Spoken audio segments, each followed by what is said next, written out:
वक्रतुंड महाकाय सूर्यकोटि समप्रभ निर्विघ्नं कुरु मे देव सर्वकार्येषु सर्वदा।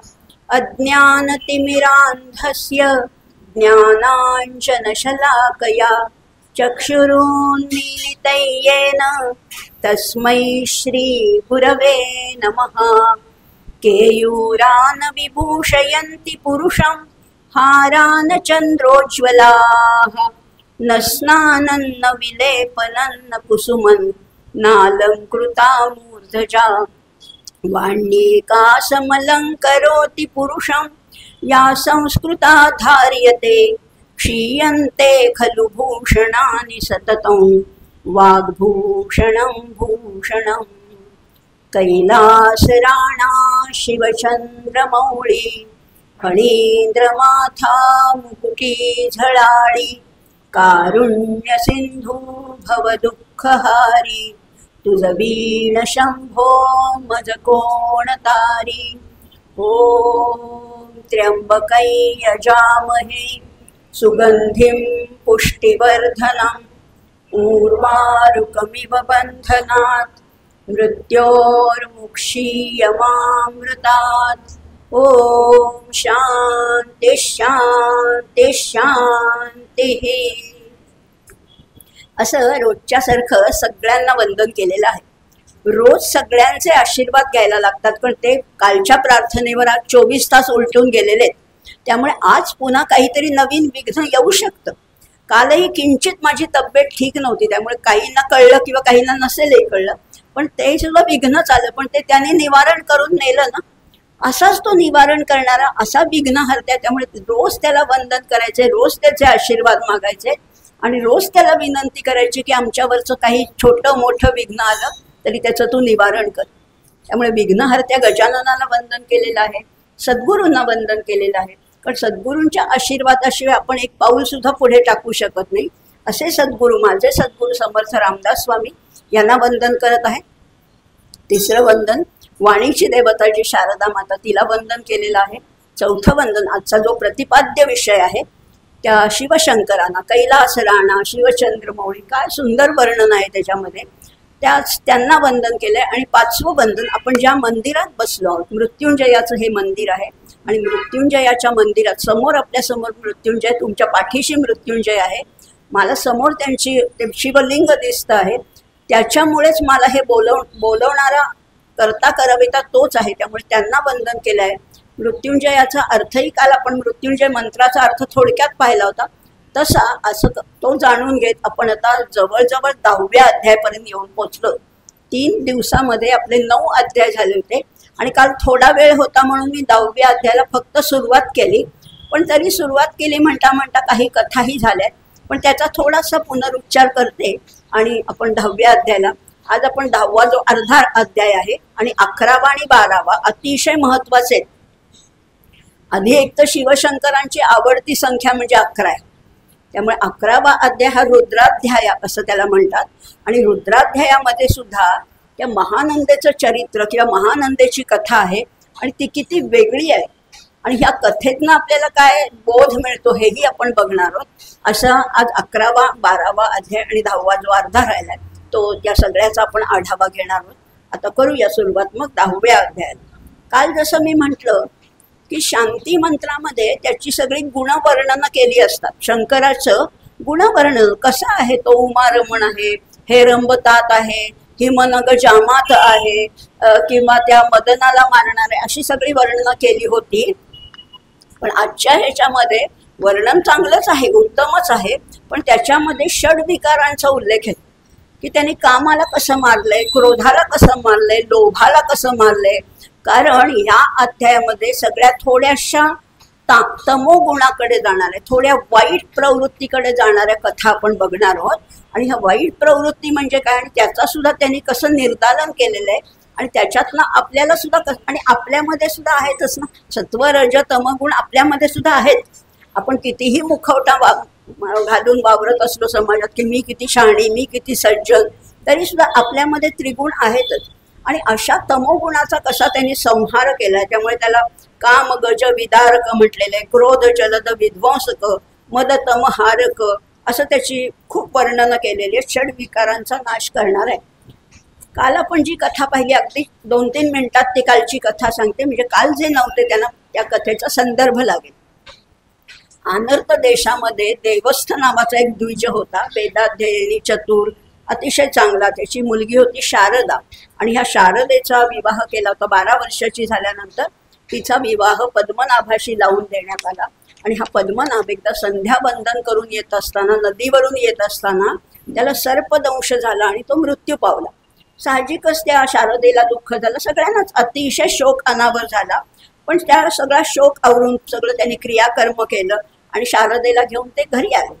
एकदा घरातली सगळी मंडळी बाहेर गेली, ती शारदा एकटीच घरात होती. तेव्हा एक नैध्रुव नावाचे ऋषी त्यांच्याकडे आले, आणि ह्या नैध्रुव ऋषी होते ते अंध होते, त्यांना दिसत नव्हतं. त्यामुळे त्यांच्या शिष्यानी हाताला धरून आणलं. शारदेने त्यांना आसन दिलं, त्यांचं पूजा केली, वस्त्र अलंकार दिले, असं सगळं करून नमस्कार केला. तेव्हा त्यांनी शारदेला आशीर्वाद दिला की सौभाग्यवती भव आणि तुला एक अतिशय दिव्य पुत्र होईल. तेव्हा ती चपापली, ती म्हणाली, अहो हा आशीर्वाद खरा नाही ठरणार, माझं अशी तिने सगळे आपले वृत्तांत सांगितला. तेव्हा ते नैध्रुव ऋषी म्हणाले की माझ्या तोंडातनं गेलेला शब्द खोटा होणार नाही, ब्राह्मणाचा शब्द कधीही खोटा ठरत नाही, त्यामुळे तुला हे नक्की होणार आहे. पण त्याच्यासाठी तुला व्रत करावं लागेल. आणि म्हणून तिला जे व्रत सांगितलं होतं की तू उमा महेश व्रत घे, आणि या व्रताचं फळ प्राप्त होईपर्यंत मी इथेच राहीन, कारण मला आता हा माझा शब्द खोटा ठरू द्यायचा नाही आहे. आणि मग तसं तिने ते उमा महेश व्रत केलं, आसन घातलं, तांदूळ स्थापन केले, दंपती भोजन केलेलं आहे. आणि एकदा साक्षात तिला शिवशंकरांचा साक्षात्कार सुद्धा झाला, त्याच्याबरोबर उमा होती, असा साक्षात्कार झाला. हे सगळं झालं का 1 वर्ष तिने हे सगळं व्रत केलं आणि त्याचं उद्यापन केलं. या व्रताचं कुठल्याही व्रत अर्धवट सोडायचं नसतं, त्याचं उद्यापन करायचं असतं. त्यामुळे तिने ते उद्यापन केलं. 1100 दंपती पूजन आहे, वस्त्र अलंकार आहे, सगळं तिने यथास्थित केलेलं आहे. आणि त्या रात्री तिला मध्यरात्री ती भवानी प्रगट झाली आणि भवानीने तिला आशीर्वाद दिला की तुझ्या मनासारखं सगळं होणार आहे, आणि तुला जो त्या नैध्रुव ऋषीने आशीर्वाद दिलाय तो खरा होईल, कारण तुझे हे गतजन्मीचं जे काही पाप पुण्य होतं त्यामुळे तुला हे सगळं भोगावं लागतंय. पण एक लक्षात घे, तो तुझा जो पूर्वीचा पती आहे तो अजूनही आहे, आणि तो तुला स्वप्नात येईल, स्वप्नात तुला भोग देईल, आणि स्वप्नातल्या भोगामुळे तू गर्भवती राहशील आणि तुला दिव्य पुत्र होईल.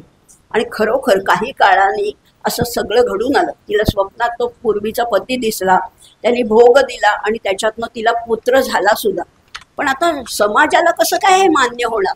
समाज फार दूषण द्यायला लागला. कसलं तुला कुठलं स्वप्न पडलं, हे काही तू उलटा आहेस, व्यभिचारी आहेस, असं सगळं खूप लोक त्याला नावं ठेवायला लागले. हिला कधी भवानी भेटली, हिला कधी स्वप्न पडलं, आणि असं काही होतं का स्वप्नातल्या भोगाने काही गर्भवती राहील? असं शक्यच नाहीये. पण हे सगळी चर्चा चालू असताना एकदम आकाशवाणी झाली, आणि आकाशवाणीमध्ये असं समजलं की हे जे तिला खरंच गर्भ आहे तो तिच्या पतीपासून राहिलाय, आणि ती जे सांगते त्याच्यातलं अक्षरन अक्षर खरं आहे. आकाशवाणी झाली म्हटल्यावर सुद्धा जे निंदक होते त्यांचा काही विश्वास बसेना. ते म्हणले, हे अशी काय आकाशवाणी वगैरे होते का? हिच्याच कुटुंबियांनी हिला बोल लावायला नको म्हणून मागणं कुठला तरी आवाज केला असेल, अशी आकाशवाणी वगैरे काही होत नाही. विश्वास नसला ना की त्याला फाटे फोडलेच जातात, नेहमीच फाटे फोडले जातात. इथपर्यंत काल आलो होतो आपण, आठवते ना? इथे आपली कालची कथा संपली, आता तीच कथा पुढे नेणार आहोत की आकाशवाणी झाली की शारदेच्या पोटातला गर्भ खरं आहे, पण लोकांना हे खरं वाटेना.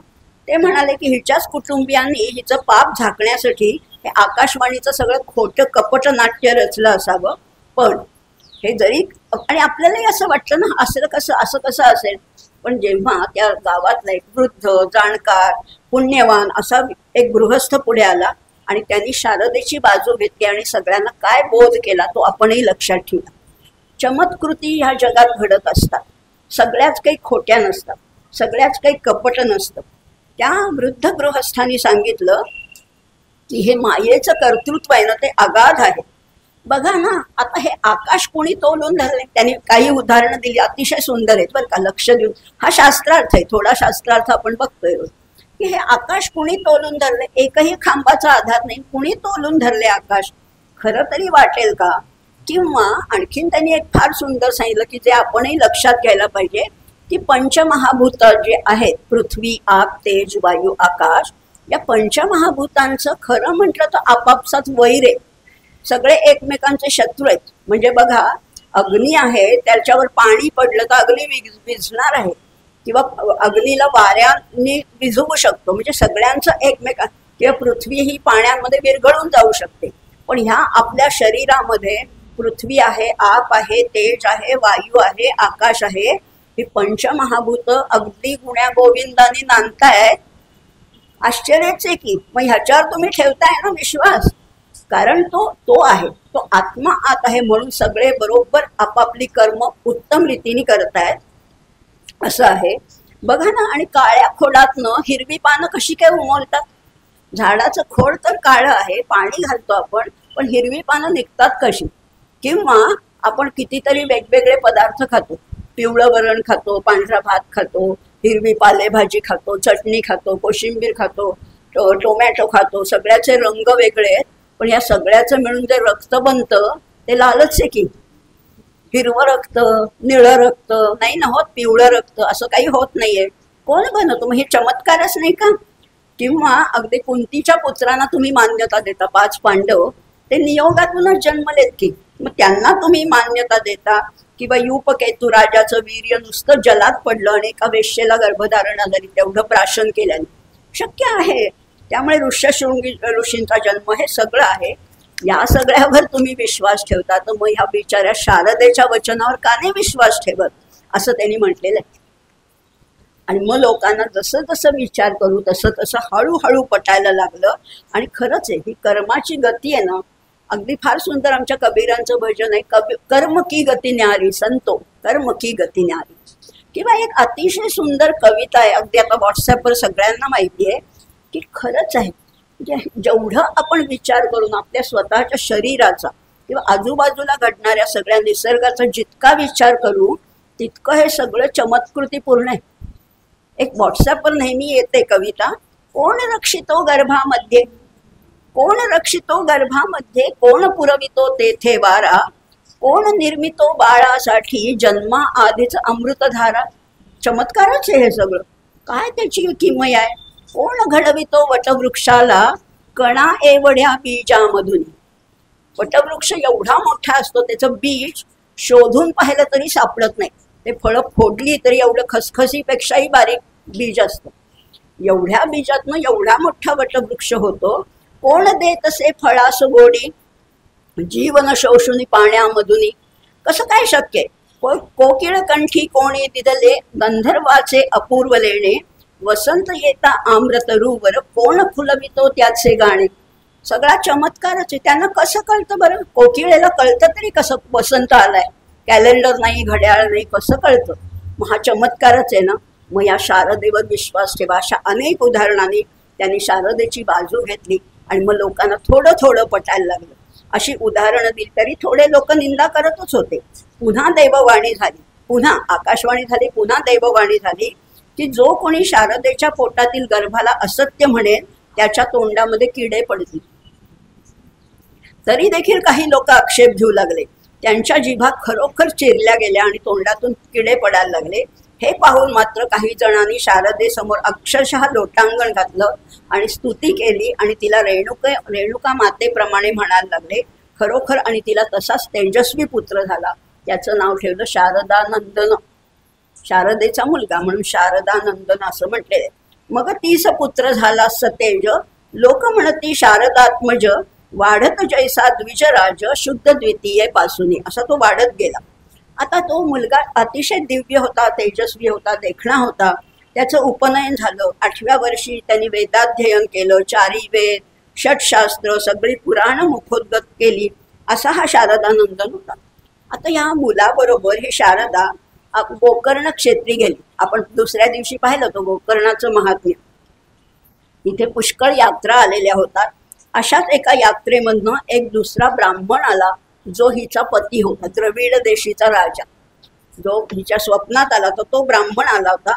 त्या दोघांनी एकमेकांकडे पाहिलं, परस्परांची ओळख पटली आणि तेव्हा देवीने सांगितलं की तू केलेल्या उमा महेश्वर व्रताचं हे पुण्य जर तुला जे मिळालंय त्याच्यातलं तुझं अर्ध पुण्य या तुझ्या पतीला दे.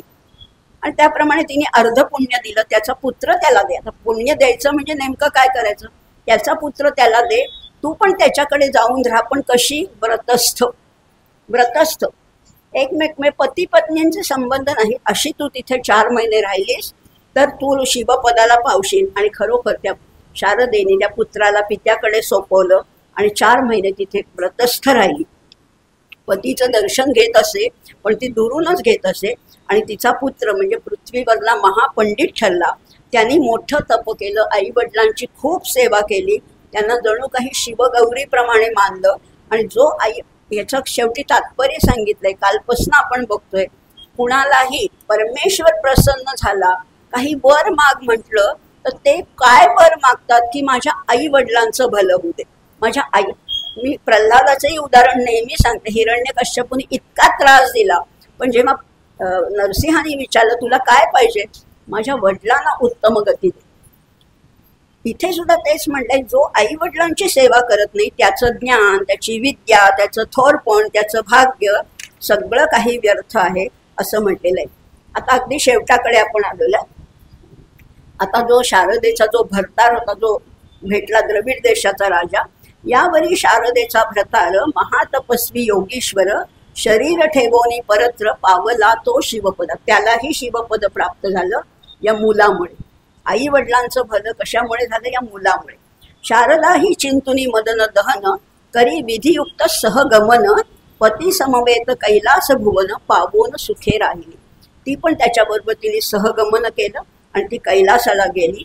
ब्रह्मानंदे श्रीधर श्रोतया विनवी जोडन कर शिवलीलामृत निर्जर तुम्ही सेवा आदरे.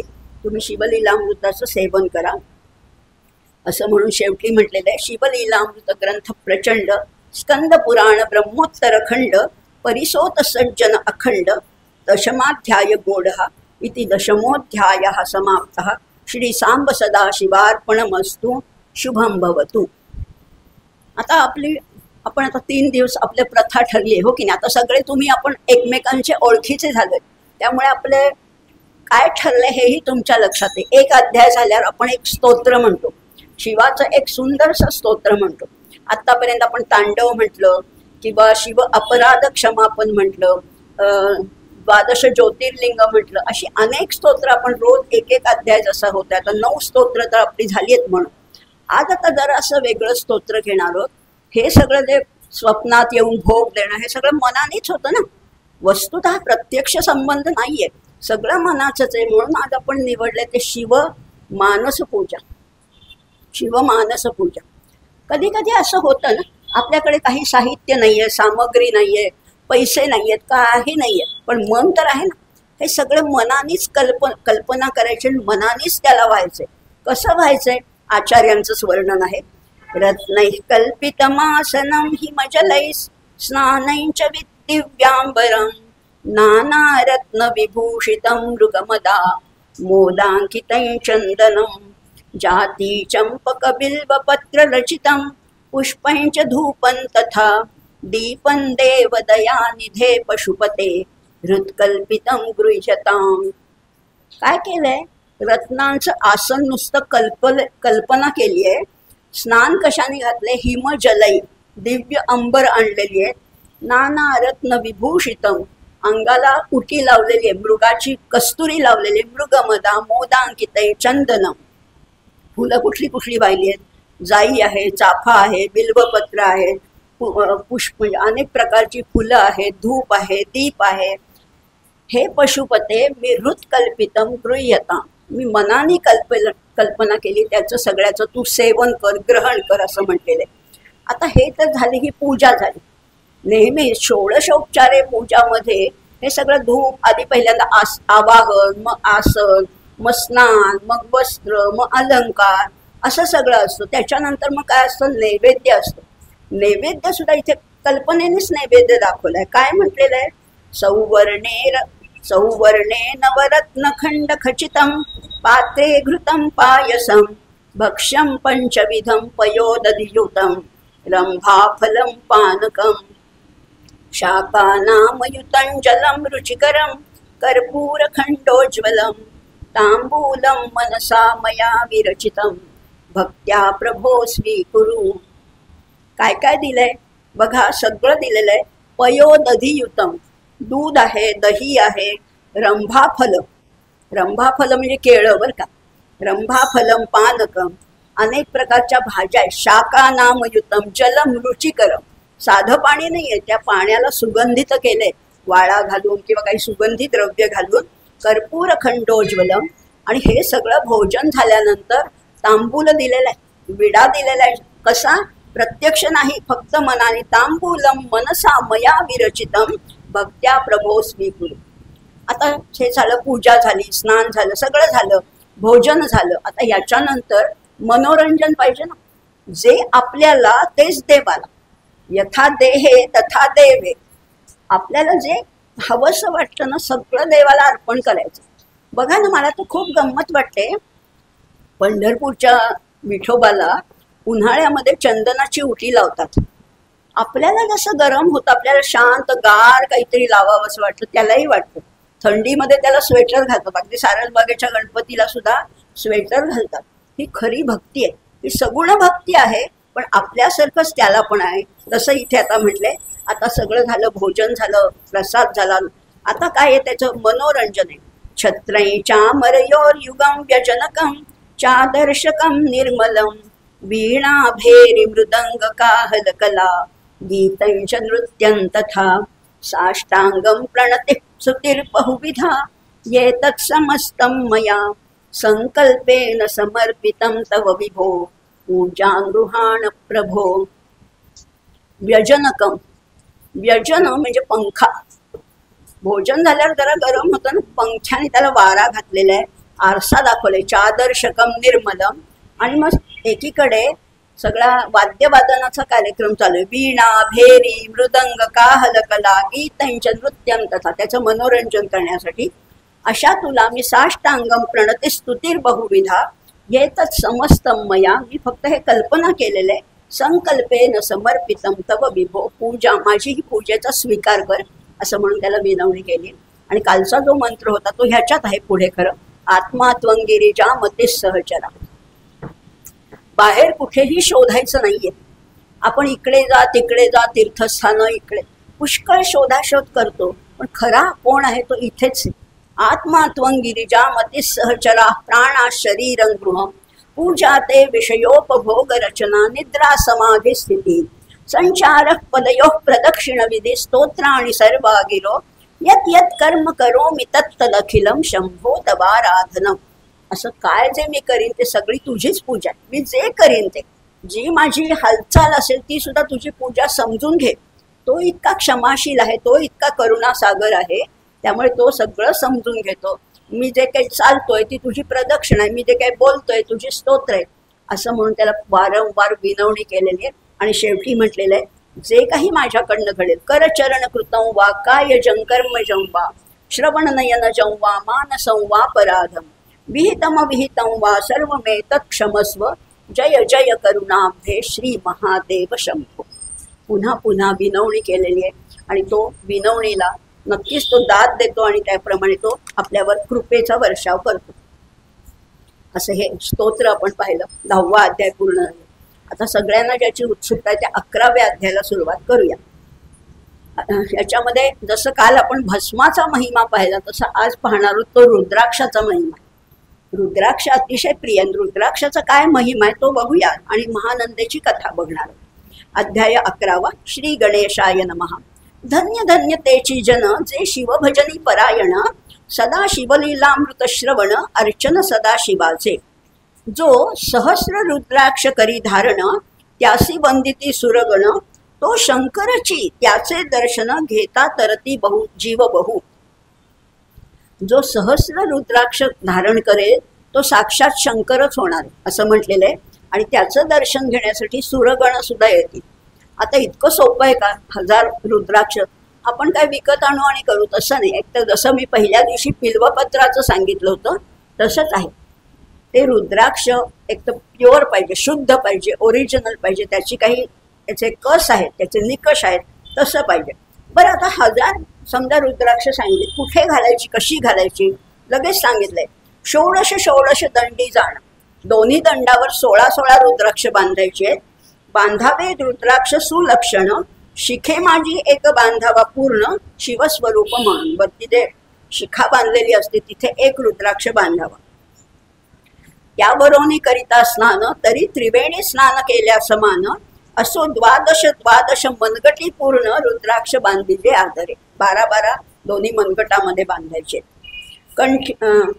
कंठी बांधावे 32, मस्तका भोवती 24, 6 करणी पुण्य विशेष, बांधिता निर्दोष सर्वथा. कळतंय तुम्हाला आता सगळं. अष्टोत्तर शतमाळ, गळ्यामध्ये 108 मण्यांची माळ घालायची. सदा असावी गळा, एकमुखी रुद्राक्ष आगळा, पूजिता भाग्य विशेष.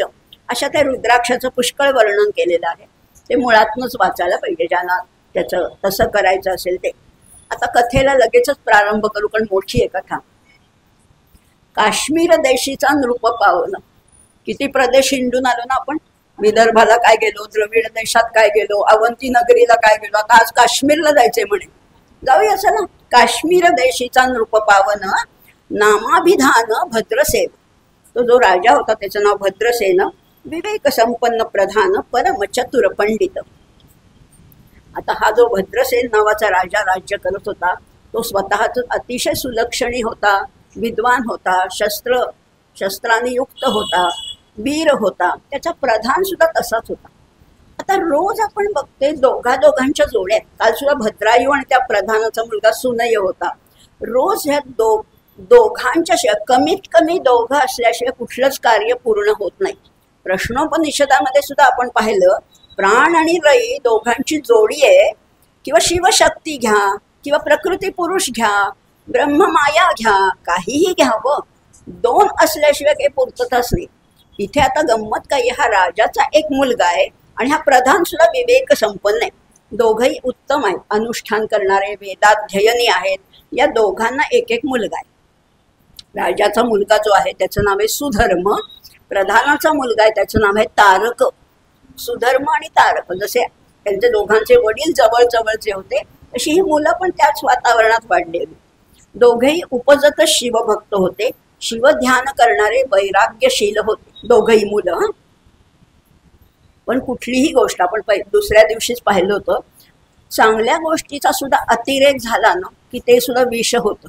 अति सर्वत्र वर्जयेत. आता आपण हल्लीच्या मुलांना उपदेश करतो की अरे जरा शुभंकरोती म्हणा, जरा काहीतरी देवाचं म्हणा, जरा काहीतरी नमस्कार तरी करा. पण जेव्हा याचाही अतिरेक होतो तेव्हा माझ्याकडे, मी परवाच बोलले होते, माझ्याकडे एक उलटी तक्रार आलेली आहे. एक अतिशय प्रथितयश डॉक्टर आहेत पुण्यातले बरं का, अतिशय प्रथितयश. ते मला म्हणले की अहो माझा मुलगा इतका देव देव देव देव करतो की मला असं वाटतंय तर त्याला त्याच्यातनं कसं बाहेर काढू.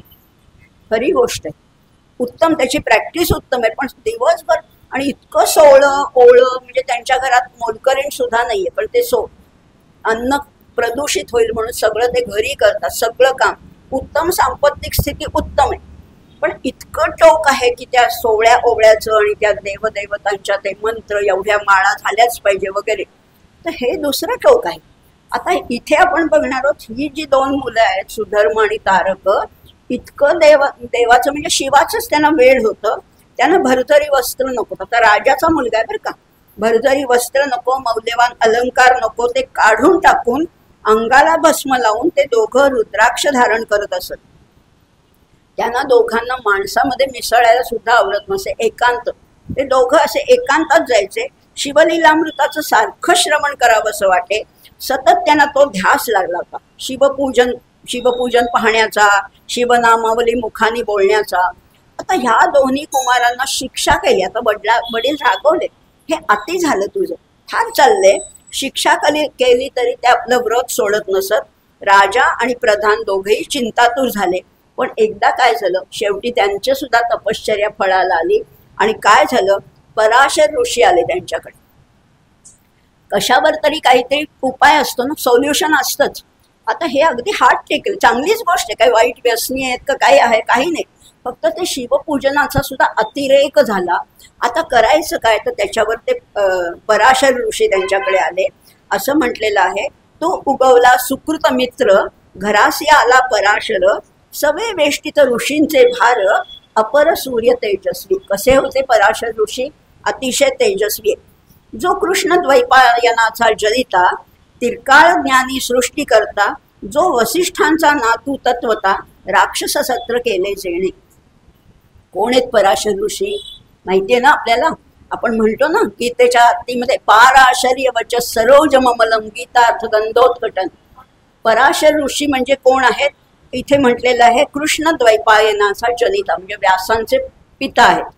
त्रिकाळ ज्ञानी सृष्टी करता, जो वसिष्ठांचा नातू तत्वता. वसिष्ठ, शक्ती, पराशर आणि व्यास अशी सगळी परंपरा आहे. आणि अशा पराशर ऋषी यांच्याकडे आले राजाकडे. ते अत्यंत तेजस्वी होते.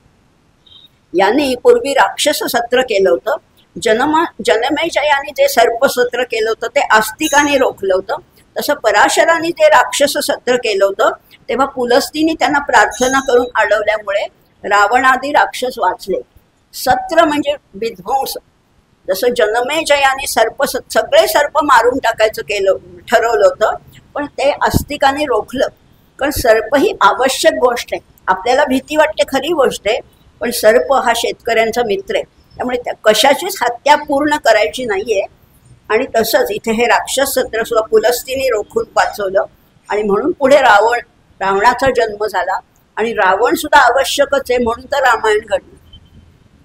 जसं पहिल्या गीतेच्या पहिल्या श्लोकात म्हणते की धृतराष्ट्राने पहिला प्रश्न विचारलाय, धर्मक्षेत्रे कुरुक्षेत्रे. पण बरं झालं ना, म्हणून तर एवढी गीता आपल्याला ऐकायला मिळाली. विचारलंच नसता तर काय झालं असतं. त्यामुळे काही वाईट गोष्टी सुद्धा आवश्यक आहेत या सृष्टीमध्ये. आता हे भद्रसेनाच्या सदनामध्ये त्यांचं आगमन झालं. राजा प्रधान यांनी स्वागत केलं, षोडशोपचारे पूजा केली, वस्त्र भूषण देऊन भक्तिभावाने साष्टांग नमस्कार केला. आणि मग आपली व्यथा सांगितली. दुःख काय आहे आम्हाला? वाईट काहीच नाही, सगळं चांगलं आहे. आमचे दोन्ही कुमार आहेत ते रात्रंदिवस शिवाचं ध्यान करतात. त्यांना वस्त्र आवडत नाही, अलंकार आवडत नाही, कोणाशी बोलत नाहीत, इंद्रिय भोगाची आसक्ती नाही, खाण्यापिण्याची नाही, कशाचीही आसक्ती नाहीये, राजविलासाची आवड नाहीये, हत्ती घोडे एवढं वैभव असून त्यावर स्वार होत नाहीत, केवळ रुद्राक्ष आणि भस्म याच्यावरच सगळा त्यांचा भर आहे. आता पुढे हे राज्यकारभार तरी कसे कर. बरं आता लहान आहे, ठीक आहे, एखादा चाळा असतो, एखादा छंद असतो म्हणून आम्ही कानाडोळा केला, पण पुढे यांना राज्यकारभार करायचा कसा करणार असं म्हणून त्यांनी दोन्ही कुमारांना गुरूंसमोर आणलं. गुरूंनी त्या दोघांकडे पाहिलं. आता पराशर तर त्रिकाल ज्ञानी आहेत, सगळा लगेच इतिहास त्यांच्या डोळ्यासमोर आला. त्यांनी पाहिलं दोन्ही कुमार अतिशय तेजस्वी आहेत, अगदी जणू काही चंद्रसूर्य. तेव्हा मग पराशर सांगायला लागले की तुम्हाला यांची पूर्वजन्मीची कथा सांगतो. पूर्वी काश्मीर देशामध्येच महापट्टण नंदीग्राम होतं. तिथे एक वारांगना होती. आता ही सगळी महानंदेची कथा सुरू होती बरं का, लक्ष देऊन आता ऐका. पूर्वीची मागच्या जन्मीची कथा सांगतो की काश्मीर देशामध्ये नंदीग्राम नावाचं एक गाव होतं, मोठं गाव होतं. तिथे वारांगना होती, तिचं नाव होतं महानंदा. तिथला राजा होता, अगदी सुंदर देखणा राजा, मदनासारखं रूप होतं, शूर होता, पराक्रमी होता, विवेकी होता, सगळं होतं. ही महानंदा सुद्धा भाग्यवती होती. व्यवसाय होता गणिकेचा. गणिकेचा व्यवसाय असून सुद्धा नेमस्त होती, चांगली होती. म्हणजे गणिकेचा व्यवसाय असल्यामुळे तिचा ठराविक दिवशी ठराविक पुरुषांबरोबर संबंध यायचा. पण त्या पुरुषाखेरीज असं म्हटलेलं या कथेमध्ये इंद्र जरी आला तरी त्याला ती नाकारायची. जे ठरलंय त्याप्रमाणे तिचं अतिशय उत्तम आचरण होतं. म्हणजे वारांगना असून सुद्धा ती पतिव्रता होती असं म्हटलेलं आहे. तिचा भोग जिच्या नृत्याचे कौशल्य देखोन नृपडोलवती मान, तिचा भोग काम इच्छून भूप सभाग्य येती घरा. तिच्याकडे अनेक राजे यायचे. वेश्या असोन पतिव्रता. नेमीला जो पुरुष तत्वता त्याचा दिवस न सरता इंद्रासही वश्य नव्हे. कोणाला ती वशच व्हायची. आणि अतिशय उत्तम पुण्यकर्म मात्र अतिशय उत्तम करायची. अन्नछत्र सदा चालवित. लक्ष त्रिदळे शिवपूजित. लक्ष त्रिदळाने शिवाची पूजा. ब्राह्मण हस्ते अद्भुत अभिषेक करवी शिवासी. ब्राह्मणांकडनं अभिषेक करवून घ्यायची. याचक मनी जे जे इच्छित ते ते महानंदा पूर्वित. कोटिलिंगे करवित श्रावण मासी अत्यादरे. अशी मातीची कोट्यावधी लिंग त्यांनी केलेली होती. आता तुला सांगतो काय केलंय तिने. ऐक भद्रसेना सावधान कुक्कुट मर्कट प्रीती करून त्यांच्या गळा रुद्राक्ष बांधून नाचू शिकविले कौतुके. तिने एक कोंबडा पाळला होता आणि एक माकड पाळलं होतं आणि त्यांच्या गळ्यामध्ये रुद्राक्ष बांधून त्यांना नाचायला आणि म्हणजे गायन ती करायची आणि त्याच्यावर ते दोघं नाचायचे. त्यांना नाचायला शिकवलं होतं. तिची आता अर्थातच ती राजे रजवाड्यांची वारांगणा होती त्यामुळे तिचं मोठं शिवमंदिर होतं. तिचं घरही मोठं होतं. तिने नृत्यागारामध्ये शिवमंदिर बांधलं होतं. महानंदा तिथे शिवलीलामृत पुराण रोज वाचायची. बघा व्यवसाय कोणताही असो पण पतिव्रता असणं हे तिचं फार मोठं विलक्षण असं लक्षण आहे. त्यामुळे ती रोज शिवलीलामृत पुराण वाचत असे आणि त्यावेळेला हे दोघं येऊन बसायचे कोंबडा आणि माकड. कुक्कुट मर्कट रोज तिच्या इथे ऐकायला येऊन बसत असत. कधी कधी ती गायन करायची, कधी नृत्य करायची, त्यांच्या कपाळाला विभूती लावायची. थोडक्यात काय तिच्या बरोबर त्यांनाही शिवभजन रोज घडत होतं. आणि श्रवणाचा लाभ आहेच. कुठल्याही योनीत तुम्ही असा. वस्तुतः इतर योनींना मोक्षाचं सामर्थ्य नाहीये. बाकी सगळ्या योनी आहेत त्या भोग योनी आहेत. फक्त मनुष्य देव योनी सुद्धा नाही बरं का. लक्षात घ्या. फक्त मनुष्य योनीला क्रियमाणाचं स्वातंत्र्य की आपल्या जीवनाचं सार्थक करून मोक्ष मिळवणं हे फक्त आणि फक्त मनुष्याला शक्य आहे. बाकी कुणालाही नाही. त्यांना फक्त आहार निद्रा भयमैथुनंच सामान्यमेतत् पशुभिर नराणाम धर्मस्तु तेषाम अधिको विशेषो धर्मेण हीना पशुभिः समानः. आपण माणूस असून जर का धर्माने वागलो नाही तर पशु आणि आपल्यात काहीच फरक नाही. आणि त्या उलट पशु जर का धर्माने वागले तर ते माणसापेक्षाही श्रेष्ठ होऊ शकतात. हेच याच्यात सांगितलेलं आहे. तर ते पण तिच्या बरोबर गायन नृत्य करायचे. त्यांच्या कपाळी ती विभूती लावायची. गळ्यात रुद्राक्ष बांधायची. त्यांच्या कपाळावर विभूती लावत असे. थोडक्यात काय त्यांना शिवभजन घडत असे. एकदा काय झालं तिची सत्व परीक्षा बघण्यासाठी सदाशिव साक्षात सदाशिव तिथे उपस्थित झाला. कसा उपस्थित झाला. सौदागराचा वेश घेतला होता. व्यापाऱ्याचा वेश. पूर्वी व्यापारी असे गावोगावी जाऊन आपला व्यापार करत असायचे. सौदागराचा वेश घेऊन तो तिथे आला. तिने सुद्धा आणि अनेक श्रीमंत लोक तिच्याकडे यायचे. तिने त्यांना रत्नमंचकावर बसवून त्याचं पूजन केलं. त्यांच्या हातात एक अतिशय जाड असं सुवर्ण कंकण होतं. तो व्यापारी श्रीमंतच होता. मोठ्याच्या मोठं जाड असं सुवर्ण कंकण हातात होतं. ते पाहून ती हरखली. तिला आसक्ती नव्हती पण छान वाटलं की अरे तुमच्या हातातलं छान असं म्हणली नाहीये पण हरखली. तेव्हा त्याला कळलं की तिला ते आवडले. त्यांनी ते काढून तिला दिलं.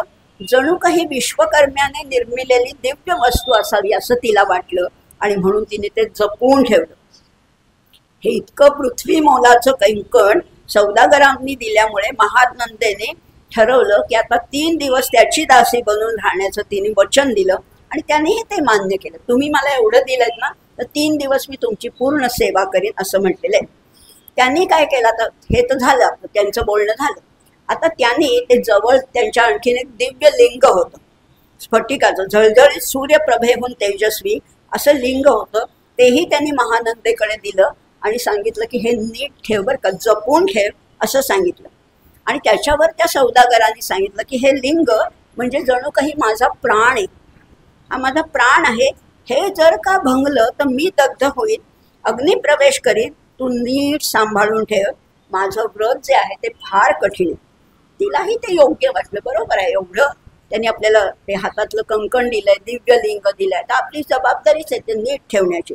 तिने सुद्धा त्या नृत्यशाळेत नेऊन जपून ठेवलं आणि रत्नमंचकावर ते झोपी गेले. पण काय दैव दुर्विलास. परीक्षाच बघतोय ना. हा शिवशंभू आहे. सारखी परीक्षा बघत असतो. सहजासहजी तुम्हाला काही मिळणार नाही. परीक्षा बघताना काय झालं. नृत्यशाळेला आग लागली. सगळीकडे आरडाओरडा झाला. लोक धावू लागली. कोणीतरी येऊन तिला उठवलं. ती सुद्धा घाबरी घुबरी झाली त्याच्यात भर म्हणजे वारा वाहायला लागला. अग्नी पेटलाच आहे, नृत्यशाळेतला अग्नी पेटलाय आणि वारा जोरात सुटला. वारा कसा आहे माहितीये का? वारा फार लबाड आहे बरं का. कसा लबाड आहे तो, जेव्हा मोठ्या अग्नीला मात्र तो भडकवतो आणि छोटीशी ज्योत असेल तिला मात्र तो वारा विझवून टाकतो. दुर्बल मिळते, देवो दुर्बल घातक हा असं म्हटलेलं आहे. खरंच आहे, ही गोष्ट आहे. अशा तो हा वारा इतका भडकला, वाहू लागला आणि ती आग खूप भडकायला लागली. तिने तशीच आता ती झोपली, ती रत्नमंच करते, पण ते नृत्यशाळेला त्या आग लागल्यामुळे तिने त्या आगीमध्ये उडी घेतली. कोंबडा आणि माकड यांचे जे बांधून ठेवलं होतं ना त्याने एका ठिकाणी, त्यांचे पाश काढून त्यांना मोकळं केलं. तेही अरण्यात पळून गेले, पण नृत्यशाळा मात्र भस्मसात गेली. त्यांना वाचवण्यात तिला यश आलं. इतक्यात सौदागरांनी तिला त्या दिव्यलिंगाविषयी विचारलं. तेव्हा मात्र महानंदा घाबरली. तिच्या लक्षातच नाही हे. आपल्या कुक्कुट मरकटानं वाचवायचं तिच्या लक्षात होतं, पण ते दिव्यलिंग दिलंय ते काढावं हे तिच्या लक्षातच नाही. ती घाबरली आणि अगदी ऊर बडवून घेऊ लागली. दिव्यलिंग दग्ध झाल्याचं तिने सांगितलं. तेव्हा सौदागर म्हणाला, ठीक आहे, तुझी चूक नाहीये, तुझ्या हातनं हे झालंय, पण आता ह्याचं प्रायश्चित्त मी घेतो. मी स्वतःला अग्निप्रवेश करतो. आणि म्हणून त्यांनी अग्निकुंडामध्ये पुन्हा अग्नी चेतवला आणि समीप येऊन त्या अग्नीमध्ये उडी मारली. त्यात सौदागरांनी उडी मारली. हे पाहून महानंदाने ब्रह्मवृंदांना बोलवलं. आता तिलाही वाटलं ना, माझ्या हातनं एवढी चूक झाली आहे, एवढ्या सौदागरांनी हे सगळे प्राण दिलेले आहेत, आता त्याचं प्रायश्चित्त मला घ्यायला पाहिजे. पण घाईघाईने तिने घेतलं नाही प्रायश्चित्त. तिने काय केलं, सगळ्या ब्रह्मवृंदांना बोलावलं. आपली संपत्ती, धनकोश, अश्वशाळा, गजशाळा, गृह दान केलं. स्वतः स्नान केलं, अंगाला भस्म चरचरलं. हर हर शिव शिव म्हणून निशंकपणाने तिने त्या अग्नीमध्ये उडी घेतली. म्हणजे घाईघाईने कुठलंच काम करायचं नसतं, घाईघाईने करायचं नाही. सहसा विदधीत न क्रिया अविवेक परमापदां पदम गृणतेहि विमृश्यकारिणं गुणलुब्धा स्वयमेव संपदा. कुठलंच काम घाईने करायचं नाही. जरा साधक बाधक आपल्याला एकदम चला मी हे असं नाही करायचं. प्रत्येक वेळेस साधक बाधक विचार करायचा असं म्हटलेलं आहे. आता तिने आगीत उडी मारली मात्र, पण ती आत त्या आगीमध्ये पोचण्याच्या आतच तिथे कपाळमौळी प्रगटला आणि शिवशंकराने अक्षरशः तिला हातावर झेललं. त्यामुळे ती दग्ध झाली नाही. आता त्या शिवशंकर कसा प्रगट झाला त्याचं वर्णन अप्रतिम केलेलं आहे. सूर्य बिंब निघे उदया चळी, तैसा प्रगटला कपाळमौळी, दशभुज पंचवदन चंद्रमौळी, संकटी पाळी भक्ता ते. जणू काही उदयाच्या वेळेला सूर्यबिंब जसं एकदम येतं तसा हा कपाळमौळी प्रगटला. कसा होता? 10 हात होते, पंचवदन होते, चंद्रमौळी होता आणि संकटी तो भक्तांचं सांभाळ करतो. माथा जटांचा भार, माथ्यावर जटांचा भार आहे. तृतीय नेत्री वैश्वानर, शिरी झुळझुळ वाहे नीर, भयंकर महाजोगी. चंद्रकळा तयाचे शिरी, नीलकंठ खट्वांगधारी, भस्म चर्चिले शरीरी, गजचर्म पांघुरला. नेसलासे व्याघ्रांबर, गळा मनुष्य मुंडांचे हार, सर्वांग वेष्टित फणीवर, दशभुजा मिरविती. असा तो प्रगट झालेला आहे.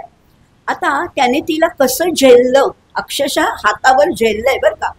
वरचे वरी कंदुक झेलित, तेवी 10 भुजा पसरोनी अकस्मात.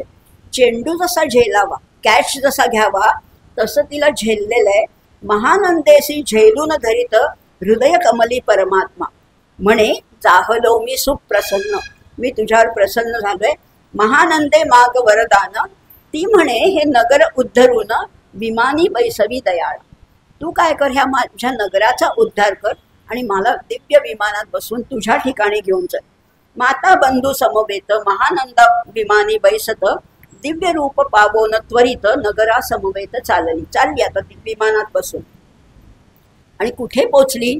पावली सकळ शिवपदी, शिवपदाला पोचली. जेथे नाही आधी व्याधी. शिवपद म्हणजे काय? तिथे रोगराई वगैरे काही नाही, आधी नाही व्याधी नाही, क्षुधा तृषा विरहित त्रिशुद्धी, भेदबुद्धी कैची तेथे काहीच नाहीये. तिथे नाही काम क्रोध द्वंद्व दुःख, मदमत्सर नाही निशंक, जेथीचे गोड उदक अमृताहुनी कोटी गुण. इतकं सुंदर तिथलं वातावरण आहे.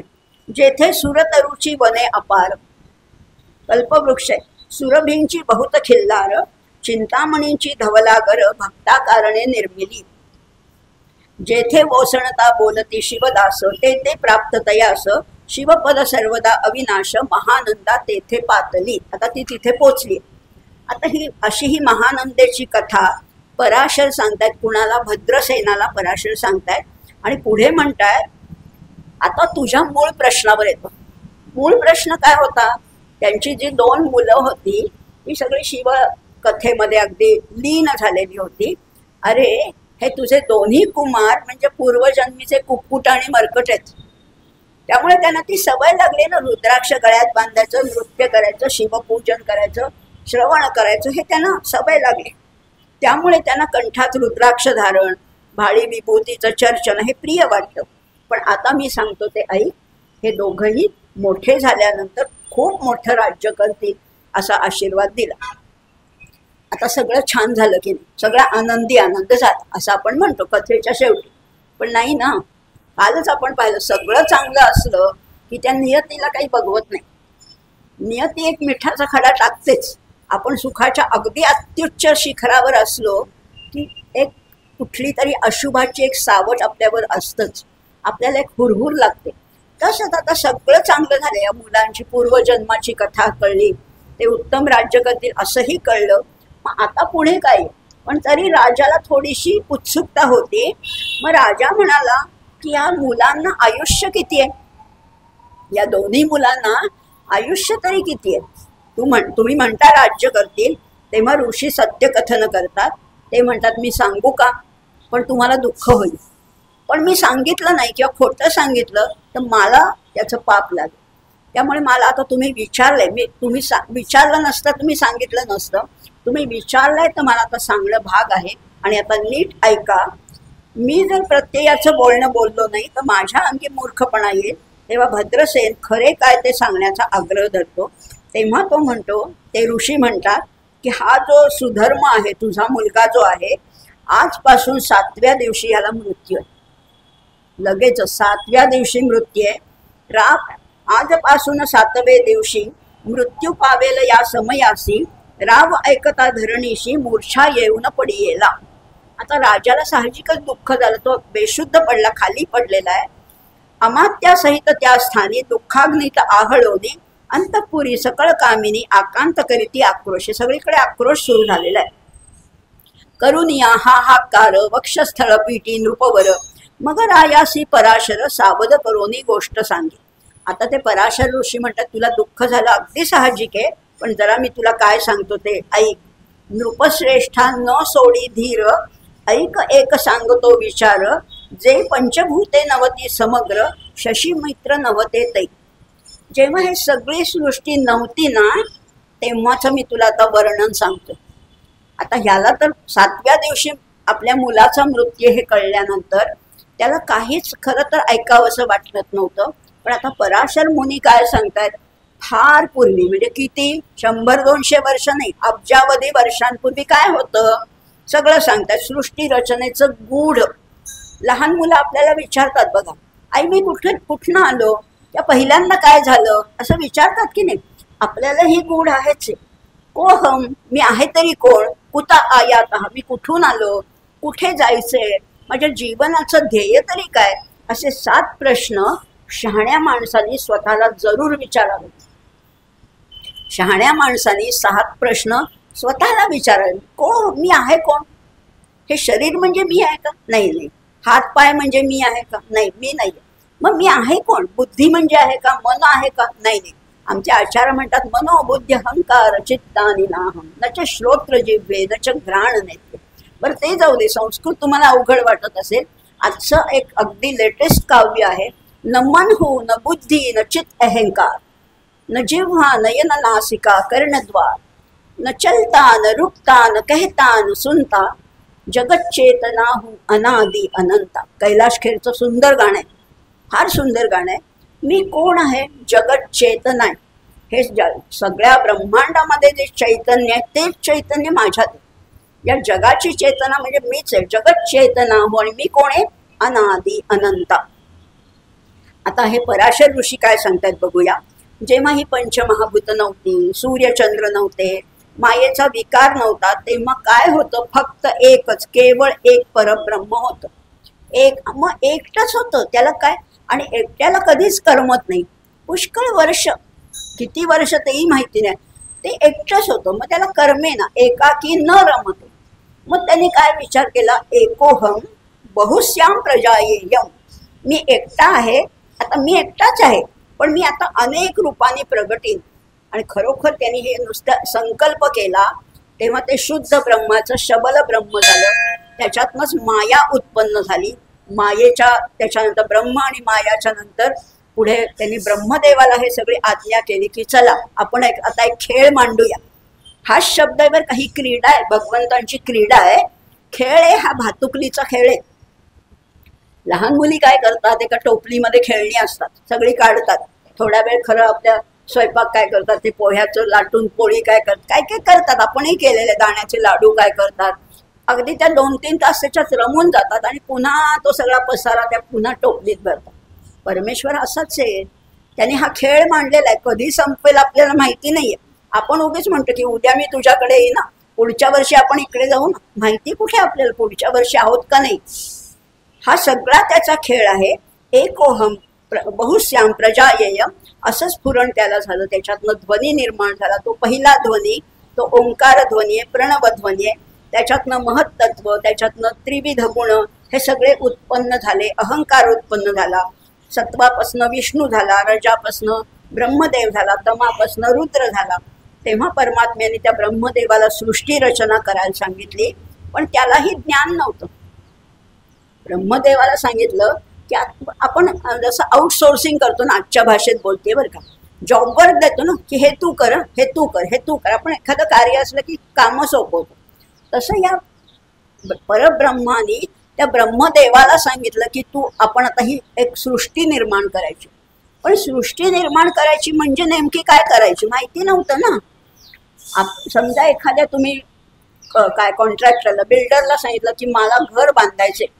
तो म्हणेल घर बांधून देतो, पण कसं पाहिजे सांगा ना. एक झोपडी पाहिजे का, बंगला पाहिजे का, टॉवर पाहिजे का, बिल्डिंग पाहिजे का, अपार्टमेंट, काहीतरी आपल्याला एक ब्लू प्रिंट लागते ना. तसं मग ब्रह्मदेवाने ध्यान केलं आणि मग त्या ध्यानामध्ये त्याला जे विश्व दिसलं, त्यांनी असं हे निर्माण केलेलं विश्व आहे. मग पुढे त्या ब्रह्मदेवाने आपल्या 7 मानसपुत्रांना हे सगळं सांगितलं आणि त्या ऋषींकडनं भूतलावर हे ज्ञान झालेलं आहे. आता हा जो रुद्राध्याय आहे याचं जे कोणी, हा 11वा अध्याय. आता ह्या महानंदेची कथा ह्याच्यात एवढीच आलेली, शिवलीलामृतामध्ये एवढीच कथा आहे. सिनेमामध्ये किंवा नाटकामध्ये 2-3 नाटकं ह्याच्यावर आहेत, सिनेमा पण आहे, ते त्याच्यामध्ये थोडं वेगळं चित्र रंगवले. पण ह्या शिवलीलामृतातलं मूळ कथा एवढीच आहे. या रुद्राध्यायाचं जे पठण करतील ते पावन होतील. देव देखील त्याचं दर्शन घेण्यासाठी उत्सुक असतील असं म्हटलेले. पण ज्याला या रुद्राध्यायाविषयी नावड असेल त्याला केवळ कुंभीपाक नरकामध्ये स्थान आहे. जो म्हणेल की हे तुमचं काही नको असं म्हणेल, नावड दाखवेल, त्याला कुंभीपाक नरकातच स्थान आहे. पण ह्याचं नित्य अनुष्ठान केलं तर मात्र आयुष्यवर्धन निश्चित होतं. हे ऐकून त्या भद्रसेन राजाने पुष्कळ आवर्तनं केली. या शिवलीलामृताची अनेक आवर्तनं केली. शिवलिंगावर, शिवपिंडीवर अभिषेक धारा केली की ज्या योगे त्या पुत्राचा मृत्यू टळेल. 7 दिवसांनी मृत्यू आहे म्हटल्यावर काय त्याच्यावर वज्रच कोसळलं होतं. असे म्हणजे अशा अनेक गोष्टी त्याला सांगितल्या होत्या आणि त्याप्रमाणे त्यांनी केलं. मग या भद्रसेनाने त्या पराशरांनाच विनवलं की तुम्हीच या, मी आता करतो तुम्ही सांगितल्याप्रमाणे, पण कुठल्याही यज्ञाला, कुठल्याही शुभ कार्याला, कुठलंही हवन करायचं असेल तर एक अध्वर्यू लागतो, एक आचार्य लागतात, एक कोणीतरी प्रमुख लागतो. आणि तो कसा पाहिजे? तो पुण्यवान पाहिजे, तो पुण्यवान पाहिजे. म्हणून पराशरांना प्रार्थना केली की तुम्हीच आहात. काळ, मृत्यू, भय, शोक यापासून केवळ गुरुच रक्षण करू शकतात. तुम्ही सर्वतोपरी महान आहात. तुम्हीच या अनुष्ठानाचे आचार्य व्हा. आणि बरोबर आहे. तसंच मग पराशरांनी त्यांना माहिती असलेले 1000 असे सटशील ब्राह्मण बोलावले आणि मग रुद्रावर्तनाला प्रारंभ झाला. आता तो मृत्यू टाळायचा आहे, मृत्युंजय जप केलेला आहे. आता ह्या सगळा कार्यक्रम 6 दिवस चालला होता, 6 दिवस. पण इथे श्रीधर कवीने 6 दिवस नाहीच म्हटले. काय म्हटलंय बघा, शास्त्र संख्या झाले दिवस. म्हणजे काय, शास्त्र संख्या झाले दिवस, शास्त्रांची संख्या किती आहे? 6 आहे ना. काल आपण पाहिलं ना, आठवतंय ना तुम्हाला? 6 कल्प, निरुक्त, छंद, व्याकरण, ज्योतिष, हे सगळे 6 शास्त्र आहेत. तेवढे झाले दिवस असं म्हणतात. तुम्ही ओळखून घ्या किती दिवस झाले. 6 दिवस झाले. 7वे मध्यानी आला चंडांश, मृत्यू समय येता धरणीस, बाळ मूर्छित पडियेला. आणि खरोखर 7वा दिवस आला. 6 दिवस गेले, चांगले गेले. हे सगळं पठण चाललंय, रुद्रावर्तन चाललंय.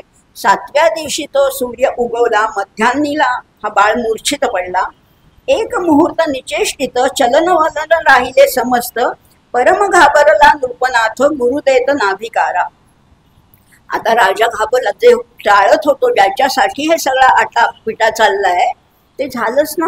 हा बाळ मूर्छित पडलाय बरोबर 7व्या दिवशी. मग त्याच्या अंगावर, तोंडावर पाणी शिंपडलं. रुद्रोदक शिंपून सावध केला राजनंदन, त्यासे पुसती वर्तमान, वर्तले त्याची सांगत. आता त्या मुलाला विचारलं, काय आला? तो शुद्धीवर आला, भानावर आला पाणी शिंपडल्यावर. मग त्याला विचारलं की काय झालं रे तुला? क्षणभर अगदी तुझं काही सगळं थांबलं होतं, नक्की काय झालं तुला? तेव्हा तो सांगतोय, काळ पुरुष भयानक थोर, ऊर्ध्व जटा कपाळी शेंदूर, विक्राळ दाढा भयंकर, नेत्र खदिरांगारासारखे. जटा आहेत, लाल डोळे आहेत, माथ्यावर शेंदूर लावलेला आहे, असा तो सगळा आहे, भयंकर आहे, दाढा विक्राळ आहेत. असा काळपुरुष मला दिसला. पण आणखीन एक गोष्ट त्याच्याबरोबर दिसली की मला ते घेऊन जात होता. तो काळपुरुष मला ओढत नेत होता. तेवढ्यात कुठनं तरी 4 लोक आले आणि त्यांनी मला सोडवलं. हे 4 जण कोण होते? तर ते शिवदूत होते. शिवदूतांनी यमदूतांना रोखलं. आणि कसे होते ते? पंचवदन, 10 भुजा, सर्वांगी भस्म, व्याघ्रांबर, अतुलनीय देदीप्यमान पुरुषांनी मला त्यांच्या तावडीतनं सोडवलं. आणि त्या यमराजाला मारत मारत ते घेऊन गेले. पुढचं काही मला आठवत नाही. असू दे, आता झालं ना. भद्रसेनाच्या डोळ्यामध्ये आनंदाश्रू आले. चला, गंडांतर आलं होतं ते टळलं. आला होता मृत्यू, जसं सांगितलं तसा बरोबर 7व्या दिवशी आला होता मृत्यू. पण आता त्याच्यातनं आपला बाळ सावरलाय. त्याने सांगितलंय, काळ पुरुष आता त्याला नेलंय आणि आता मी त्याच्यातनं सुटलेलो आहोत. अपमृत्यू टळला. त्यामुळे भद्रसेनाला आनंद झाला. भद्रसेनाने पुन्हा विधियुक्त होम केला. हे सुद्धा आपण एक एक गोष्ट लक्षातच घेण्यासारखी आहे. आपल्याला काय वाटतं, आपल्यावर संकट असतं ना, तेव्हा आपण देवाची पुष्कळ प्रार्थना करतो, आराधना करतो. एकदा आपल्याला अपेक्षित फळ मिळाले की आपण देवाला विसरून जातो, पुन्हा त्याचं काही करत नाही. जेव्हा सुखात आपल्याला परमेश्वर आठवत नाही, फक्त दुःखात आठवतो. पण सुखात सुद्धा त्याला थँक्यू म्हणायला पाहिजे, त्याला धन्यवाद द्यायला पाहिजे की तुझ्यामुळे हे सगळं संकट टळलंय. हे झाल्यानंतर सुद्धा त्या भद्रसेनाने पुन्हा विधियुक्त होम केला. षड्रस भोजन ब्राह्मणांना दिलं, दिव्य वस्त्रालंकार, अमूल्य भेटवस्तू, मोठी दक्षिणा, असं सगळं दिलं. ब्राह्मणाने मंत्राक्षता देऊन त्याचं कल्याण चिंतिलं. देणं आणि घेणं ह्या दोन्ही गोष्टी आहेत बरं का. ब्राह्मणाने काय काय करायचं असतं? ब्राह्मणाची 6 कर्म आहेत. 6 कर्म कुठली? तर एक तर अध्ययन आणि अध्यापन, ही झाली 2. दान आणि प्रतिगृहाण, द्यायचं आणि घ्यायचं. अध्ययन म्हणजे स्वतः शिकायचं, दुसऱ्यांना शिकवायचं. जे आपल्याला उत्तम अवगत आहे ते दुसऱ्याला शिकवायचं, अध्ययन अध्यापन. दान काय द्यायचं? ब्राह्मणाने विद्या दान करायचं. त्याच्या बदल्यात जे कोणी दक्षिणा दिली त्याचं आनंदाने स्वीकार करायचं, नको सुद्धा म्हणायचं नाही. उगीच ना. दान देणं पण आणि प्रतिगृहाण आणि यजन आणि याजन ही 6 ब्राह्मणाची कर्तव्य आहेत. यज्ञही करायचा आणि दुसऱ्यांकडनं करवून घ्यायचा असं म्हटलेलं आहे. आता हे सगळं मंत्राक्षता देऊन त्यांचं कल्याण चिंतिलं. इतक्यात आता पुढे ट्विस्ट आहे परत. इतक्यात अकस्मात तिथे नारद मुनींचं आगमन झालेलं आहे. नारद मुनी आले म्हटल्यावर तुम्हाला असं वाटेल तर काहीतरी घडणार, खरेच घडणार आहे. पण नारद मुनींचं जे चित्रपटाने रंगवलेलं आहे तसे नारद मुनी नाही आहेत बरं का. खरंच तसे नारद मुनी नाही आहेत. कसे आहेत तर फार वेगळे आहेत. वाल्मिक सत्यवती नंदन अवतान पादा कयाधूर हृदय रत्न, हे शिष्य ज्याचे त्रिभुवनी जाण, वंद्य जे का सर्वाते. जे चतुष्षष्टी कला प्रवीण. नारद मुनी साधे नाही आहेत. 14 विद्या 64 कलांनी प्रवीण आहेत. 14 विद्या करतळामळ, ज्याचे स्वरूप पाहता केवळ नारायण दुसरा तू. साक्षात नारायणाचं रूप म्हणजे नारद आहे. आपण त्यांना म्हणतो कळ लाव्या नारद. वस्तुतः परमेश्वराला जे क्रीडा करायची असते, जी लीला करायची असते, त्याची पार्श्वभूमी तयार करण्याचं काम नारद मुनी करतात. नारद मुनी उगीच कळ लावत नाही. आपल्याला टेकडचं भांडण तिकडे लावतात, तसं नाहीये. ती पार्श्वभूमी, ते बेस तयार करत असतात असं म्हटलेलं आहे. आता नारद मुनी आले, त्यांना पाहून यज्ञकुंडातला अग्नी सुद्धा मूर्त रूप झाला. इतकं नारद मुनींचं महत्व आहे. 3 प्रकारचे अग्नी आहेत. दक्षिणाग्नी, गार्हपत्य अग्नी आणि आहवनीय अग्नी. दक्षिणाग्नी जो आपण श्राद्ध किंवा अशा पितृकर्माच्या वेळेला जो प्रज्वलित करतो तो दक्षिणाग्नी आहे. गार्हपत्य अग्नी अतिशय प्रसिद्ध आहे. गृहपतींनी जो आणलेला आहे विवाह वेदीवर. पूर्वी अग्नी हा टिकवला जायचा. एकदा विवाहाच्या वेळेस तो घरी आणला की तो विझू द्यायचा नाही. जसं आपण विरजण टिकवतो ना, आजचं म्हणजे विरजण त्याच्या उद्यासाठी दही लावतो. अग्नी सुद्धा तो झाकून ठेवायचा, राखेने झाकून ठेवायचा. दुसऱ्या दिवशी पुन्हा फुंकर मारून तो प्रज्वलित करायचा. अगदीच नसेल तर दुसऱ्यांकडनं मागून आणायचा. पण मागून आणणं हे जरा दूषणास्पद मानलं जातं. त्यामुळे गृहपतीचा अग्नी जो आहे त्याला गार्हपत्य अग्नी म्हटलेला आहे. तो घराघरात असतो. प्रत्येक गृहस्थाकडे पूर्वी अग्निशाळा असायची. आणि तिसरा आहे आहवनीय, ज्याच्यावर आपण ते चरू शिजवतो ना, भाताचं चरू ज्याला म्हणतात, तो शिजवतो, तो आहवनीय. असे 3 अग्नी सुद्धा मूर्त रूप झाले नारदांना पाहून. भद्रसेनानी काय केलं, दिव्य आसनावर बसून नारदांची पूजा केली. त्रिभुवनात आपला संचार आहे. तेव्हा तुम्हाला काही वेगळं दिसलं का हो इथे येण्यापूर्वी? आता हे नुकतंच झालं होतं ना, तो काळ पुरुषाला मुलाला पकडून गेला, 4 लोकांनी त्याला सोडवलं वगैरे. मग नारदांना तर सगळंच माहिती आहे, त्रिकाल ज्ञानी आहेत. म्हणून मग भद्रसेनाने विचारलं की तुम्ही इथे आलात आत्ताच, त्याच्या पूर्वी तुम्हाला काही अद्भुत घटना दिसली का? ते म्हणजे हो दिसली ना, आत्ताच पाहिली. नारद मुनी म्हणाले हो, इथे येण्यापूर्वी मला 4 तेजस्वी देवदूत दिसले. ते यमराजाला जाब विचारत होते. काय जाब विचारत होते ते बघा. भद्रसेनाच्या पुत्राचं आयुष्य 10,000 वर्षे असताना तुम्ही कोणाच्या आज्ञेने त्यांना घेऊन जात होतात? म्हणजे दोन्ही गोष्टी खऱ्या आहेत. त्याला मृत्यू होता हे खरं आहे, पण ते 10,000 त्याचं आयुष्य होतं. तुम्हाला रुद्र महिमा ठाऊक नाही का? असं ते 4 पुरुष त्या काळ पुरुषाला विचारत होते. तुम्ही शिवाज्ञेचं उल्लंघन कसं काय करू शकता? अशा वेळेला कालपुरुष यमराज सुद्धा विचारात पडले. त्यांनी चित्रगुप्तांकडे चौकशी केली, कारण सगळी नोंद तिथे आहे ना, रजिस्टर तिथे ठेवलेलं आहे. चित्रगुप्तांकडे विचारलं की हे खरं आहे का? आम्हाला अशी आज्ञा मिळाली होती, आम्हाला ऑर्डर अशी मिळाली होती की ह्याला या दिवशी मृत्यू आहे, म्हणून आम्ही नेत होतो. पण हे खरं आहे का 10,000 वर्ष? तेव्हा चित्रगुप्तांनी सांगितलं की हो, सुधर्माची पत्रिका मी पाहिली होती, त्याला 12व्या वर्षी मृत्यू योग होता, हेही खरं आहे. पण रुद्राधिष्ठानाच्या महत्पुण्यामुळे तो कुयोग आता टळला आहे. यमधर्मांना आपली चूक कळून आली, कारण त्यांनी त्यांची डायरी अपडेट केलेली नव्हती. काय बदल झाला हे लिहायला पाहिजे ना, त्याच्यामध्ये पुन्हा पुन्हा दुरुस्त्या करायला पाहिजे. ते त्यांनी केलं नव्हतं आणि म्हणून चुकून या मुलाला 12व्या वर्षीच तो मृत्यूयोग होता आणि त्याला ते घेऊन चालले ते. पण ती चूक सुधारली आणि ते सगळं झालेलं आहे. आणि मग त्यांनी वीरभद्रांची क्षमा मागितली, तेव्हा त्यांना जाऊ दिलं. हे कथन ऐकून भद्रसेनाने नारदांना साष्टांग नमस्कार केला. सगळं आता व्यवस्थित झालेलं आहे. नारद मुनी निघून गेल्यानंतर भद्रसेनाने पुन्हा सहस्र रुद्रावर्तन केले.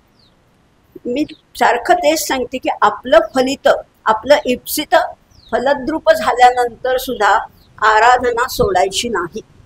आपल्याला वाटतं चला माझं काम झालं, मी नवस केला, मला हे मिळालं, बस आता कुठला देव आणि कुठलं काय, मी माझी असं नसतं. तुम्ही सुखात असताना जास्त परमेश्वराची आठवण ठेवा. हे सुख तुम्हाला कुठलं मिळालेलं आहे? एवढं वैभव, काही कुठलंही वैभव असो, कुणाला रूपाचं वरदान आहे, कुणाला संपत्तीचं आहे, कुणाला विद्येचं आहे, हे कशातनं मला मिळालं, तू दिलंय सारे, त्याला पुन्हा पुन्हा विनवणी करायची आणि त्याला धन्यवाद द्यायचे. असं त्या भद्रसेनानी नगरामध्ये मोठा उत्सव केला आणि रुद्राध्यायाची 100 आवर्तनं केली. अशी जो करेल रुद्राध्यायाचं 100 वेळा जो वाचन, फक्त 11वा अध्याय लक्षात घ्या, 11व्या अध्यायाचं 100 वेळा वाचन केलं तर तो मनुष्य शतायुषी होतो, निर्दोष होतो आणि शेवटी शिवस्वरूप होतं असं म्हटलेलं आहे.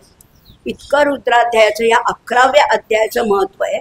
आता हे सगळं झालं. दशशत कपिला दान, 1000 गायींचं दान केलं. ऐकता पडता घडे पुण्य, केले असेल अभक्ष भक्षण, सुरापान ब्रह्महत्या, तरी तेही पाप नाहीसं होतं असं म्हटलेलं आहे. मग तो राव भद्रसेन सुधर्म पुत्रासी राज्य देऊन युवराज्य तारका लागून देता झाला ते काळी. मग त्यांनी सुधर्माला ते राज्य दिलं, सगळं उत्तम झालं. शेवटी शिवपदासी पाहून राहिले शिवरूप होऊन. कोण? राजा आणि प्रधान. जोडी आहे बघा, सगळी जोडी आहे. त्यामुळे आता ह्या जोडीवरनं तुम्हाला काहीतरी आठवेल नक्कीच. राजकारणात सुद्धा अशा चांगल्या जोड्या सुद्धा आहेत. त्यामुळे अशी जोडी आहे आणि हे दोघंही शिवरूप होऊन हा 11वा अध्याय जाणं स्वरूप एकादश रुद्रांचे. येथ जो मानिल अविश्वास, तो होईल अल्पायुष तामस, हे निंदित चांडाळ निशेष, त्याचा विटाळ न व्हावा. असा त्याचा स्पर्श, त्याचा विटाळ सुद्धा होऊ नये. या अध्यायाचे करिता अनुष्ठान रुद्र केल्याचे पुण्य. 11वा अध्याय केला तर रुद्राचं पुण्य लाभेल, त्याचे घरी अनुदिन ब्रह्मानंद प्रगटेल. त्याला ब्रह्मानंदाचा इतका आनंद होणार आहे. असं शिवलीलामृत ग्रंथ प्रचंड, स्कंद पुराण ब्रह्मोत्तर खंड, परिसोत सज्जन अखंड, एकादशाध्याय गोडहा. इति श्री एकादशोध्यायः समाप्तः. श्री सांब सदाशिवार्पणमस्तु. शुभम भवतु. आता अध्याय तर संपलाय. आता आपण एक स्तोत्र म्हणणार आहोत आपलं ठरल्याप्रमाणे. 5:45 झालेले. श्री शिव पंचाक्षर स्तोत्र. आपण रोज म्हणतो ना, पंचाक्षराचा मंत्र दिला. पंचाक्षर म्हणजे काय आहे इथे? हा पंचाक्षर म्हणजे काय? नमः शिवाय, ही 2 अक्षर आणि ही 3 अक्षर, हा पंचाक्षरी मंत्र आहे. आता न वर्ण एक श्लोक आहे, म वर्ण एक श्लोक आहे, शी वर्ण आहे, वा आणि य. नमः शिवाय. बघूया आता काय श्लोक आहे. नागेंद्रहाराय त्रिलोचनाय भस्मांगरागाय महेश्वराय नित्याय शुद्धाय दिगंबराय तस्मै नकाराय नमः शिवाय. तस्मै नकाराय नमः शिवाय. मंदाकिनी सलिलचंदन चर्चिताय नंदीश्वर प्रमथनाथ महेश्वराय. मंदार पुष्प बहुपुष्प सुपूजिताय तस्मै मकाराय नमः शिवाय. तस्मै मकाराय नमः शिवाय. शिवाय गौरी वदनां च वृन्द, सूर्याय ध्वरनाशकाय श्रीनीलकंठाय वृषभध्वजाय तस्मै शिकाराय नमः शिवाय. तस्मै शिकाराय नमः शिवाय. वसिष्ठकुम्भोद भवगौतमार्य मुनीन्द्रदेवान् चितशेखराय चन्द्रार्कवैश्वानरलोचनाय तस्मै वकाराय नमः शिवाय. तस्मै वकाराय नमः शिवाय. यज्ञस्वरूपाय जटाधराय पिनाकहस्ताय सनातनाय दिव्याय देवाय दिगंबराय तस्मै यकाराय नमः शिवाय. तस्मै यकाराय नमः शिवाय. पंचाक्षरमिदं पुण्यं यः पठेत् शिवसन्निधौ शिवलोकमवाप्नोति शिवेन सह मोदते. असं हे पंचाक्षर न म शी वाय अशी एक एक अक्षर घेऊन अतिशय उत्तम असं स्तोत्र हे आपण पाहिलं, पंचाक्षर मंत्र. त्याचाही अतिशय मोठा प्रभाव आहे. आता पुढचा अध्यायाला सुरुवात करू. 12वा अध्याय 12. आता ह्याच्यात काय सांगितलंय, प्रत्येक अध्यायात काहीतरी महत्त्वाचं आहे. याच्यामध्ये श्रवणाचं रहस्य सांगितलंय. श्रवणामुळे काय होतं हे सांगितलंय. बहुला नावाच्या स्त्रीचा कसा उद्धार झाला. आणि तिसरी गोष्ट आहे ती सगळ्यांना परिचित आहे, आवडीची आहे, ती म्हणजे भस्मासुर वध. अशा 3 कथा म्हणजे 3 महत्त्वाच्या गोष्टी याच्यात आपण बघणार. असा हा अध्याय 12वा आहे. श्री गणेशाय नमः. 203 ओव्या आहेत, मोठा आहे पण आपण थोडक्यात बघणार. आपलं जीवन आपण किती व्यर्थ घालवत असतो. खरंच रोज मी बोलते की किती जीवनाचं क्षण आणि क्षण आपण सगळा वाया घालवतो. असं वाटतं की आत्ताच दिवस उजाडला ना, आत्ताच संपला. काय केलं मी दिवसभरात? काहीच केलं नाही. प्रत्येक क्षणाचा हिशोब आपण आपल्याला द्यायचा. दुसऱ्या कुणाला द्यायला आपल्याला आवडत नाही. की काय केलंस तू असं कोणी विचारलं तर मी काय झोपा काढते का असं आपण म्हणू लगेच. असं नाही, पण आपण आपल्याला विचारायचं खरंच मी काय केलं. एवढी वर्ष गेली माझ्या अगदी लहानपणापासनं एवढ्या आयुष्यामध्ये मी नेमकं केलं काय, खरंच सार्थकी लावला का. बघा आता काय म्हटलेलं आहे आधी म्हणजे नमनामध्ये काय म्हटले ते बघूया. ब्राह्मण क्षत्रिय वैश्य शूद्र वर्ण ब्रह्मचारी गृहस्थ वानप्रस्थ पूर्ण स्त्री बाल वृद्ध तरुण सर्वी शिवकीर्तन करावे. सगळ्यांनी, कुठेही त्याला अडकाठी नाहीये की स्त्रियांनी करू नये, लहान मुलांनी करू नये, असं काही नाहीये. सगळ्यांनी करावं. वाल्मिक आणि जो कोणी हे उत्तम कर्म करत नाही, शिवकीर्तन करत नाही, त्याची अवस्था काय होते फार सुंदर सांगितलेले आहे. तेणे भक्षिले जे अन्न जैसे पशु भक्षिती यथेच्छ तृण जैसे मयुरा अंगी नयन तैसेची नेत्र तयाचे. काय म्हटलेलं आहे, कसा आहे तो जे अन्न भक्षण करतो ना. आता आपण सुद्धा सगळे अन्न भक्षण करतो आणि अन्न आवश्यकच आहे ना, प्रत्येकाला अन्न आवश्यकच आहे. पण हे अन्न म्हणजे आहे काय, त्याच्यातनं आपल्याला स्फूर्ती मिळाली पाहिजे, चैतन्य मिळालं पाहिजे, प्रेरणा मिळाली पाहिजे. त्याच्यातनं काहीतरी परमेश्वराचं काम घडलं पाहिजे आपल्या हातनं. नाहीतर मग पशु आणि माझ्यात, पशु जसं गवत खातात तसं मी कडबा खातोय. काय खातोय आपण, हे सगळं कडबा आहे. किंवा माझ्या डोळ्यांचा सुद्धा उत्तम उपयोग व्हायला पाहिजे. डोळ्यांनी काय बघायचं, घेई घेई माझे वाचे गोड नाम विठोबाचे. डोळे तुम्ही घ्या हो सुख पहा विठोबाचे मुख. प्रत्येक इंद्रियाला त्या परमेश्वराचा ध्यास लागला पाहिजे. आपण डोळ्यांनी बाकी पुष्कळ गोष्टी पाहतो, सिनेमा पाहतो, नाटकं पाहतो, TV सिरियल पाहतो. परमेश्वराकडे पाहायला शिकलं पाहिजे. नाहीतर आपले डोळे म्हणजे काय होणार आहेत, जसे मोराच्या पिसाऱ्यावर डोळे असतात ना, त्या डोळ्याने काही दिसत नाही. डोळे म्हणतो आपण त्याला, तसे आपले डोळे आहेत का, व्यर्थ आहेत का? नाही नाही, डोळे, माझ्या डोळ्यामध्ये चैतन्य आहे, त्यांनी मी ते पाहिजे. कानाने काय करायचंय, वल्मिक चित्रवत करणं. वारुळाला जशी भोकं असतात तसे माझे कान म्हणजे भोकं नाही आहेत. द्रुमशाखावत हस्तचरण. हात पाय म्हणजे झाडाच्या फांद्या नाही आहेत. त्याची जननी व्यर्थ जाणं विऊने वांझ गावली. त्यांनी आपल्या आईला व्यर्थ शिणवलेला आहे. प्रसूती वेदना सहन करायला लावून आपल्या आईला विऊन वांझ शिणविली असं म्हटलेलं आहे. असं बरंच त्याचं वर्णन केलेलं आहे. आता हे सगळं करत असताना आपलं काही वाया, आपण ज्याला अगदी ग्राम्य भाषेमध्ये खायला काळ आणि भुईला भार म्हणतात, असं आपलं जीवन होता कामा नये. काहीतरी चांगलं करूनच जायचं या जन्म सोडताना. त्यामुळे शिवकीर्तन ऐकताना सुद्धा इतका आनंद व्हायला पाहिजे. ऐकायचं म्हणून काहीतरी एक कर्म करायचं म्हणून नाही करायचं. जसं निर्धनाला द्रव्याचा घट दिसल्यावर आनंद होईल, जशी जन्मांधाला दृष्टी मिळाल्यानंतर आनंद होईल, विरहिणीला पतीचं पत्र आल्यानंतर जो आनंद होईल, तृषार्ताला थंड पाणी मिळाल्यावर जो आनंद होईल, तो आनंद होतोय का शिवलीलामृत ऐकताना व्हायला पाहिजे, तो झाला पाहिजे असं त्यांनी सांगितलंय. श्रीधर कवी म्हणतायत, शिवचरित्र कथा म्हणजे अगदी साक्षात अमृतधारा आहेत. पण त्या अमृतधारा यांनी नाही प्राशन करायचे, या मुखाने नाही, कर्णद्वारा प्राशन करायचे. या अमृतधारा आता कर्णात घालायच्या आहेत. आता ही कथा ऐकतानाचे सुद्धा काही नियम आहेत बरं का. कथा ऐकताना पगडी किंवा पागोटं घालून बसू नये. आता पूर्वीच हे सांगितलेलं आहे, असं बसू नये. विडा चघळत बसू नये. निद्रा आली तर ती प्रयत्नपूर्वक आवरावी. कोणाला आली का झोप? प्रयत्नपूर्वक आवरावी. आशयाकडे लक्ष द्यावे. कथेत आपण रमतोच, पण कथेबरोबर आशयाकडे लक्ष द्यावे. वक्त्यापेक्षा उंच ठिकाणी बसू नये. वक्ता जिथे त्याच्यापेक्षा उंच बसू नये असं त्यांनी एक शास्त्र सांगितलेलं आहे.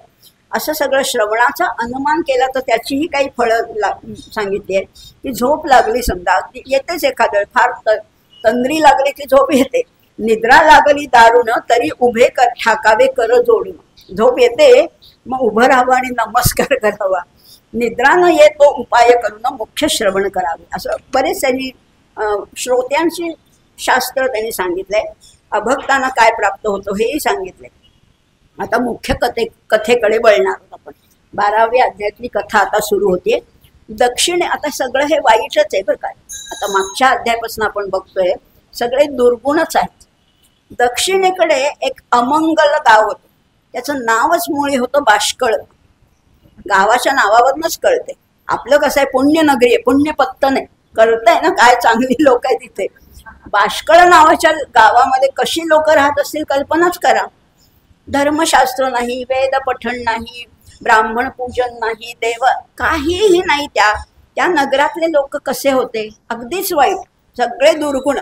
जसं भगवंतांनी संपूर्ण गीता सांगून झाल्या 16व्या अध्यायामध्ये जशी आसुरी संपत्ती सांगितली, अगदी वाईट गुण सांगितले.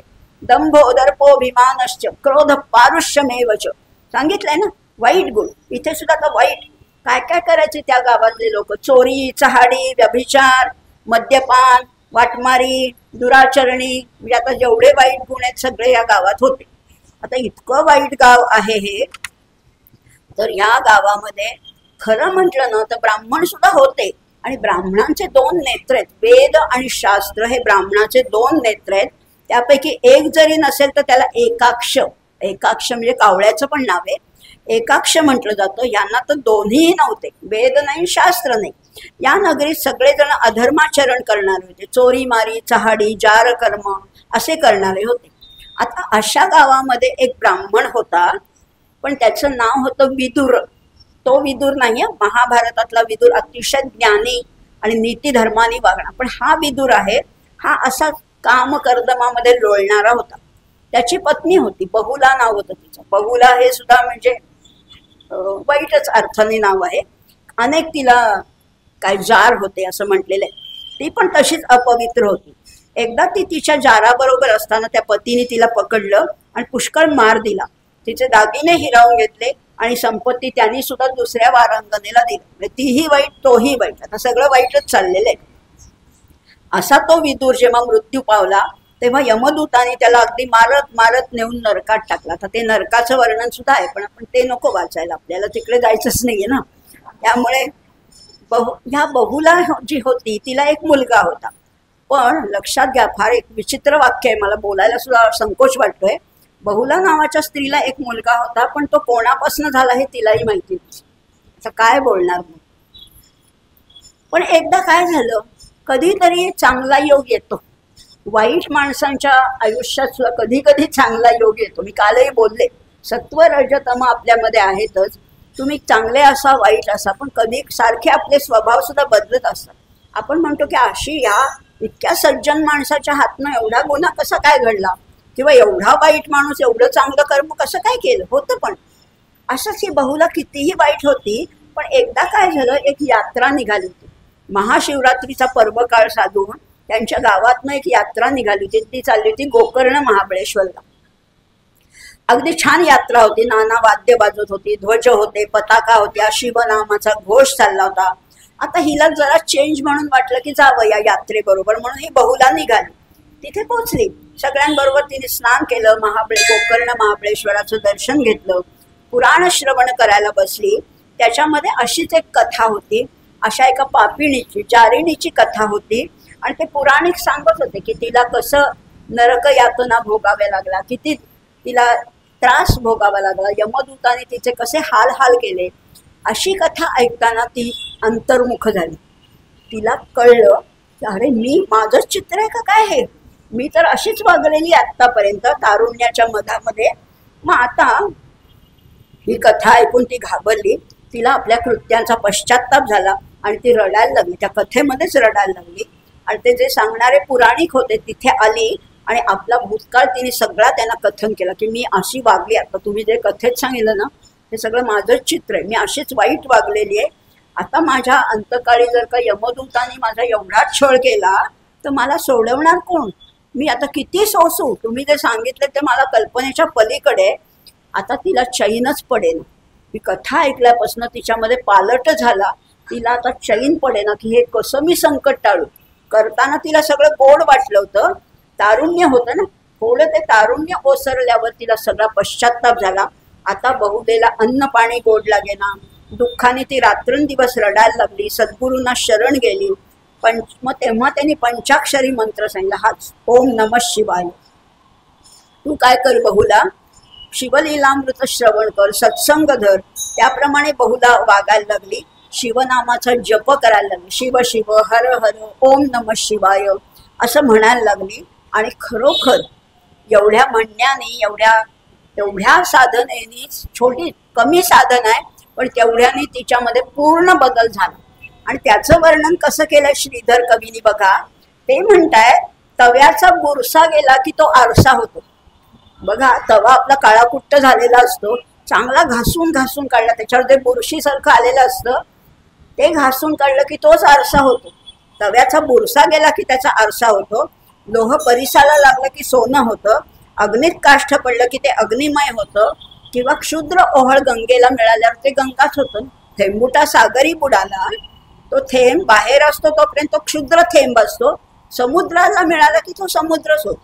किंवा आपल्या व्यंकटेश स्तोत्रामध्ये आहे ना, गावीचे होते लेंड बोहळ, गंगेसी मिळता झाले गंगाजळ, कागविष्ठेचे झाले पिंपळ, त्यासी निंद्य कोण म्हणे. होऊ शकतं कितीही पापी असेल, कितीही दुश्चित असेल, तरी सुद्धा एकदा तुम्हाला सत्संग मिळाला, एकदा तुम्ही तिकडे गेलात की तुमचं पूर्ण कल्याण होऊ शकतं असंही म्हटलेले. जप करिता पाप जाय निशेष, ज्ञानाहुनी ध्यान विशेष, श्रवणाहुनी मननास, सतेजता सहजची लाभे. मननाहून निदिध्यास, त्याहून साक्षात्कार समरस, मग तो शिवरूप निर्दोष, संशय नाही सर्वथा. आता आपल्या जसं भगवद्गीतेत सांगितलं, श्रेयो हि ज्ञानम अभ्यासात, ज्ञानात ध्यान विशिष्यते, ध्यानात कर्म फलत्यागस, त्यागात शांतीरनंतर. असंच इथे सांगितलेलं श्रीधर कवीने. आता ती बहुलाला आता ध्यास लागला, सारखं ते शिवनाम घ्यायचंय, शिवलीलामृताचं श्रवण करायचंय, सारखं ते रुद्राक्ष भस्म ते दर्शन सारखं ती तेच करायला लागली. अशी ही बहुला पावन झाली, शिवकीर्तन करू लागली, आमूलाग्र बदलली. आता ती तिथेच राहायला लागली. आता पुन्हा त्या आपल्या बाष्कळ नावाच्या गावी आली नाही, गोकर्ण क्षेत्रीच निवास करायला लागली. मग तिचा दिनक्रमच ठरून गेला. गुरुसेवा आहे, तीर्थस्नान आहे, जटावल्कल धारण आहे, भस्मलेपन, रुद्राक्ष धारण, गोकर्णाचं दर्शन, हे सगळं शिवरूपी ती पावन झाली असं म्हटलेलं आहे. आणि मग इतकी पावन झाली की शंकराने तिला दिव्य विमान धाडलं, शिवपद तिला प्राप्त झालं. त्या पापिणीचा उद्धार झाला. सदाशिवाचं तिने स्तवन केलं, आंबेची स्तुती केली, तेव्हा तीही प्रसन्न झाली. ती म्हणाली की तुला इच्छित काही वर पाहिजे असेल तर माग. तेव्हा बहुला म्हणाली की माझा पती जो अधोगतीला गेलाय तो कुठे आहे. तिने सुद्धा काय विचारलं, माझा पती जो काय असेल, दोघंही वाईटच होते, पण तो आहे कुठे. जगज्जननीने हे सगळं जाणलं आणि ती म्हणाली विंध्याचळ पर्वतात तो पिशाच्य होऊन रडत फिरतोय. तेव्हा बहुले तू तिथे जा आणि पतीला सोडवून आण, या तुंबरांना बरोबर घेऊन जा. तुंबर म्हणजे ते वाद्य वाजवणार नारदांसारखे होते. तिथे त्यांना शिवकथा ऐकवा, म्हणजे त्यांची पापं जळून जातील आणि ते निष्पाप होतील. त्याप्रमाणे बहुला गेली विंध्य पर्वतावर. तुंबरांनी त्या पिशाच्य रूपी नग्न स्थितीत फिरत असलेल्या बहुलेच्या पतीला वृक्षाला बांधलं होतं. आणि मग त्यांनी सगळं ते शिवलीलामृताचं काय श्रवण केलं. त्या विदुराला, तो जो तिचा पती होता, त्याला पूर्वस्मृती आली. त्याने तुंबराचे पाय धरले आणि ज्या बहुलेमुळे हे सगळं घडून आलं तिची उत्तम अशी स्तुती केली. आणि मग पुढे तो विदुर आणि बहुला दोघेही शिवापाशी आले. जणू काही पाण्यात मीठ विरघळावं तसं ते शिवपदामध्ये मिसळून गेले. कापराला अग्नी मिळतात, जसा कापूर संपून जातो तसे हे शिवचरणी लीन झाले.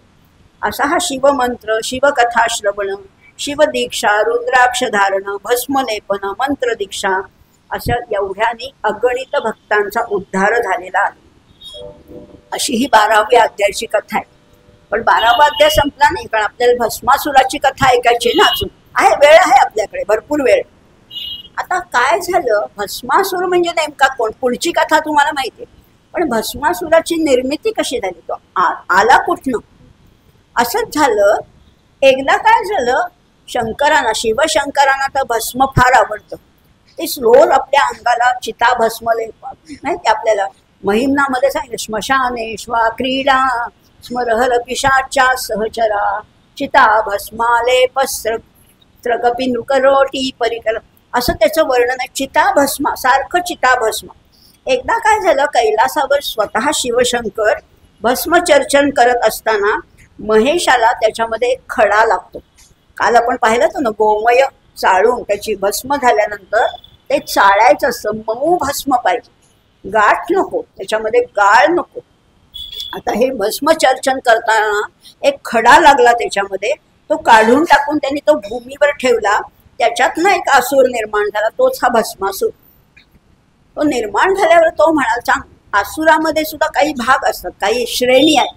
हा असुर तसा बरा होता. तो म्हणाला की तुमच्या भस्मात मी निर्माण झालोय, भस्मासूर आहे, मला काहीतरी काम सांगा, मला तुमच्या सेवेला उपयोगी पडायचं, काहीतरी मला काम सांगा.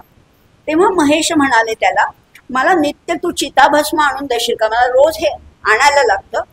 तर असुर अगदी संतुष्ट झाला आणि म्हणला, हो मी रोज आणून देतो. आणि मग रोज तो पृथ्वीवर यायचा. हे शिवशंकर कैलासावर राहायचे, तो पृथ्वीवर यायचा, नियमित यायचा. आणि पृथ्वीवर आल्यावर त्याला अनेक शिवभक्त दिसले. कोणी शिवार्चन करते, कोणी श्रवण करते, कोणी अभिषेक करते, असं सगळं त्याचं चाललेलं होतं. आणि मग ह्यालाही त्या शिवभक्तीचा छंद लागला. पण रोज चिताभस्म मी आणून देतोय शंकरांना, असा थोडा गर्वही झाला. माझ्याशिवाय अडतंय बरं का यांचं, मी रोज आणून देतोय म्हणून यांना लावता येते भस्म, असं थोडं वाटायला लागलं. आता खरं म्हटलं तर तेची ब्रह्मानंद सुख सोज्वळ, ते भस्मचर्ची दयाळ, तो अमूर्त मूर्त कृपाळ, षडविकार रहित जो. शिवशंकर कसे, षडविकार नाही आहेत तिथे. षडविकार कुठले, तुम्ही जे म्हणता ते नाही, षडरिपू नाही मला म्हणायचं, षडविकार मी म्हणते. षडविकार कुठले असतात, आपल्या सगळ्यांच्या या संपूर्ण सृष्टीला षडविकारांनी व्यापलेले. ते षडविकार कुठले, अस्ति, जायते, विपरिणमते, वर्धते, अपक्षीयते आणि प्रणश्यती, हे विकार आहेत. लक्षात घ्या, आता सगळ्यांनी पूर्ण लक्ष द्या. हे षडविकार आहेत. अस्ति म्हणजे आहे. तुम्ही होतात का, 100 वर्षापूर्वी तुम्ही नव्हतात ना, पण तुम्ही तुमचा जेव्हा जन्म झाला त्याच्यापूर्वी काही काळ तुम्ही होतात, मातेच्या गर्भात होतात, त्यापूर्वीही तुम्ही होतात, पित्याच्या शरीरात तुम्ही होतात. आणि हे जर का मागे मागे नेलं तर अस्ति हे आहेच. अस्ति म्हणजे असणे, एक्झिस्टन्स, ऑलवेज एक्झिस्ट इज अस्ति, अस्ति आहे. मग पुढे काय झालं, जायते, आपण जन्माला आलो. आपण म्हणजे प्रत्येकच, अगदी किडा मुंगी असू दे, वाघ सिंह असू दे, हत्ती गाय हत्ती बैल असू दे, प्रत्येकाला जन्म आहे. पहिल्यांदा अस्तित्व आहे, मग जन्म आहे, मग काय होतं बघा ना, अस्तित्व आणि जन्म, मग पुढे काय होतं, विपरिणमते, त्याच्यामध्ये बदल होतं. आपण जाऊ दे, आपलं वर्णन जाऊ दे, आपण एखाद्या दवाखान्यात जातो बाळाला बघायला. बाळ आज आपण आपल्या जवळचं असेल तर रोज जातो आपण, मग आज वेगळं दिसतंय, उद्या वेगळं दिसतंय, परवा वेगळं, काल आजीसारखा दिसत होता, आज आईसारखा दिसतोय, परवा आजोबांसारखा. आपण म्हणतो ना, काल जरा सावळा रंग वाटतो, आज जरा गोरा वाटतोय, काल डोळे वेगळे होते. विपरिणामते म्हणजे बदल होतो, वाढत नाही लगेच, काही दवाखान्यातलं बाळ लगेच वाढत नाही, पण बदल मात्र रोज होते. मग पुढे काय होतं, वर्ध होते, मग ते हळूहळू वाढायला लागतं, वाढतं वाढतं वाढतं. किती वाढतं, वाढीच्या वयापर्यंत वाढतं. एक ठराविक वय झाल्यानंतर अपक्षीयते, पुन्हा खाली. आपली सुद्धा इंद्रिय शिथिल होतात ना, 25व्या वर्षी मी जशी होते तशी आता नाही आहे, सगळं शिथिल झालेलं आहे. ती सगळी इंद्रिय कमी कमी कमी, त्याची शक्ती कमी झालेली आहे, अपक्षीयते. आणि शेवटी काय होणार आहे, प्रणश्यती. असे 6 विकार आहेत, कळले ना? अस्ति, जायते, विपरिणमते, वर्धते, अपक्षीयते आणि प्रणश्यते असे 6 विकार आहेत. पण शिवशंकरांना कुठलेच विकार नाहीयेत. परब्रह्माला विकारच नाहीये. तो कधी बाल नव्हता, तो कधी तरुण नाही, तो वृद्ध नाही, त्याला मृत्यू नाही. आता काय बोलणार? असं आहे. तो कसा आहे? जो षडगुणैश्वर्य संपन्न, यशश्री, कीर्ती, विज्ञान, औदार्य, वैराग्य संपूर्ण, ऐसे कोठे असेन. तो षडगुणांनी संपन्न आहे, षडेश्वर्य गुण संपन्न आहे. म्हणजे म्हणून तर त्याला भगवान म्हणतात ना. ऐश्वर्यस्य समग्रस्य धर्मस्य यशस्श्रियः ज्ञान वैराग्ययोश्चैव षण्णां भग इति रणा असा तो आहे. आणि पुढे म्हटलेलं आणखीन एक नवीन गोष्ट सांगते, ह्या तर तुम्हाला माहिती आहे. आणिक षटचिन्ह मंडित ती ऐका सर्वज्ञ पंडित, कर्तृत्व, नियंतृत्व, भोक्तृत्व, विभुत्व, साक्षित्व, सर्वज्ञत्व. षटचिन्ह त्याची सांगितले. काय षटचिन्ह आहेत? त्याच्याकडे कर्तृत्व, नियंतृत्व, भोक्तृत्व, विभुत्व, साक्षित्व आणि सर्वज्ञत्व आहे. एवढा आहे. आता ह्या स्वतः शिवशंकराने त्या भस्मातून तो भस्मासूर निर्मला, त्याला प्रतिदिनी नित्य भस्म आणण्यासाठी तो पाठवायचा. त्याच्यातनं तो भस्मासूर काय झाला? मातला, मद झाला, त्याला गर्व झाला असं म्हटलेलं आहे. मग त्याला वाटायला लागलं की आता माझंच खरं राज्य पाहिजे, मला एवढी शक्ती मिळालेली आहे, मी आता ह्या पृथ्वीवर जे कोणी सज्जन आणि दुष्टांना नेहमी सज्जनांचा अडथळा येतो. म्हणून तर पूर्वीचे राक्षस त्या यज्ञात जाऊन त्यांच्या यज्ञाचा संहार करत होते ना. आता हा सुद्धा म्हणाला की गो ब्राह्मण सज्जन संहार करून आपलंच राज्य स्थापावं. इंद्र, ब्रह्मदेव, विष्णू, शंकर यांना मारून टाकलं तर मीच सर्वश्रेष्ठ होईल असं त्याला वाटायला लागलं. असा विचार करून तो गेला कैलासावर आणि कुठेही भस्म आज मिळालं नाही असं सांगायला लागला. सगळीकडे शोधलं पण भस्म काही मिळत नाही असं त्यांनी सांगितलं. असं कपट भक्ती दाखवून त्यांनी एक मार्ग सुचवला. तो म्हणाला, हे बघा शिवशंकरा, तुम्ही असं करा, मला एक वर द्या की मी ज्याच्या मस्तकावर हात ठेवीन त्याचं भस्म होईल. आणि मग असं केलं की तुमच्या नियमात खंड पडणार नाही. माझं काही नाही आहे, तुमची सोय मी बघतो, तुमच्या नित्य नियमामध्ये खंड पडू नये म्हणून असा वर द्या, मी जिथे हात ठेवीन त्याचं भस्म होईल. शंकराला पण म्हटलं बरोबर आहे, म्हणजे कुठे खंड नाही पडणार ना, एखाद्या दिवशी मिळालं नाही असं होणार नाही, याच्या हातात दिलं की मग बरं होईल. भोळ्या शंकराला सुद्धा हे योग्य वाटलं. तो वर देणार. इतक्यात पार्वती आली. हिमकन्या पार्वतीने हे ओळखलं. या दुराचारी राक्षसाला असा भलता सलता वर दिला तर तो या पृथ्वीचं भस्म करेल. त्याला वर देणं म्हणजे माकडाच्या हाती कोलीत देण्यासारखंच आहे असं त्यांनी सांगितलेलं आहे. आणि ही खरीच गोष्ट आहे. बरोबर बायका इतक्या धोरणी असतात की त्या पतीला बरोबर त्या संकटापासून वाचवतात. आता शंकराकडनं हा वर मिळाला त्याला. भस्मासूर तो संहार करत सुटला. आणि कुणाचा संहार पहिल्यांदा केला? संत, सज्जन, भक्त, ब्राह्मण, ऋषी, राजे. शेवटी ह्याच्या भीतीने सगळे लपून बसले.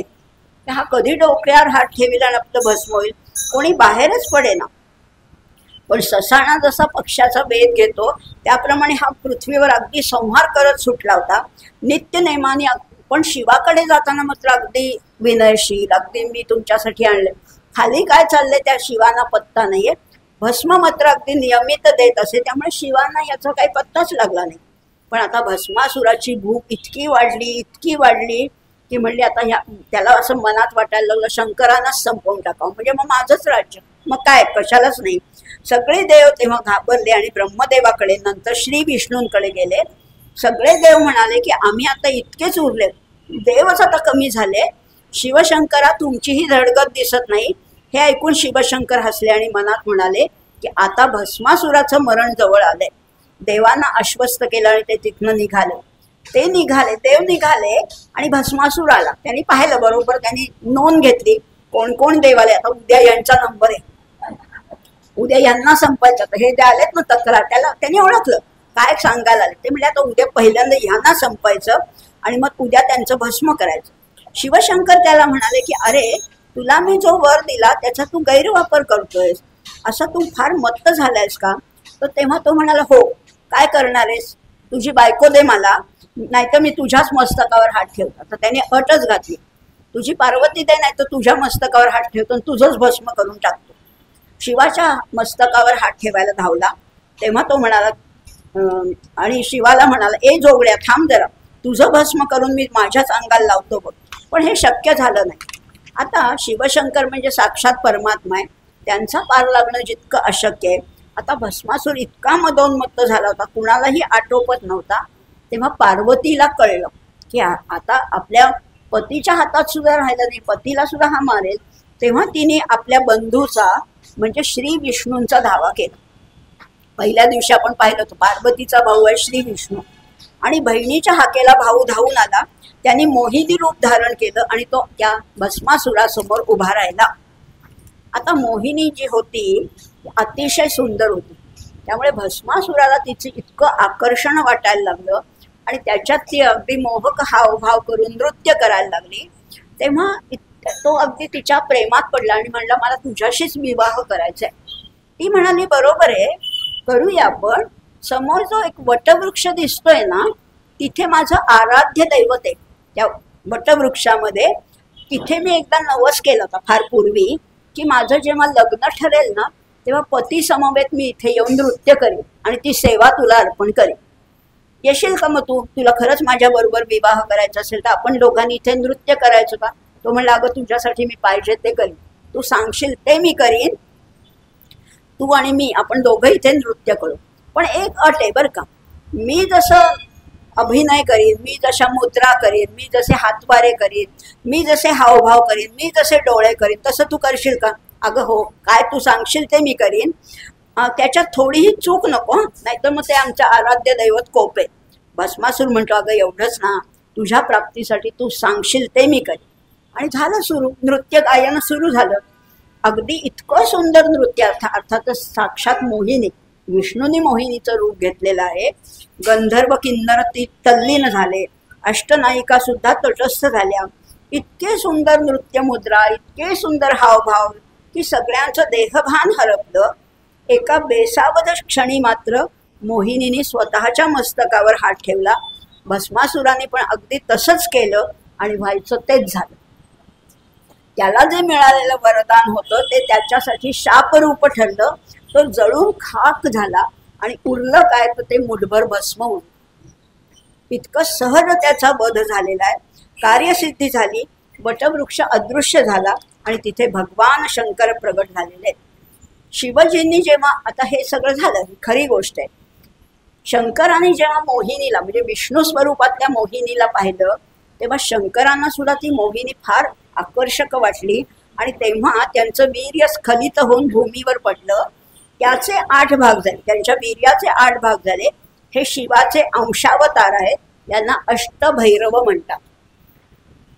शिवाचेच अंशावतार आहे. त्याची नावं आहेत असित, अंगार, चंड, क्रोध, उन्मत, कपाल, भीषण आणि संहार. हे अष्टभैरव आहेत.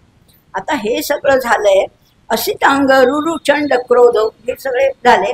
हरिहर, नारायण, नागभूषण, शिव, सीता, वल्लभ, सगुण, पंचवदन, पन्नकशयन, कर्पूर गौर, कमलोद्भव पिता.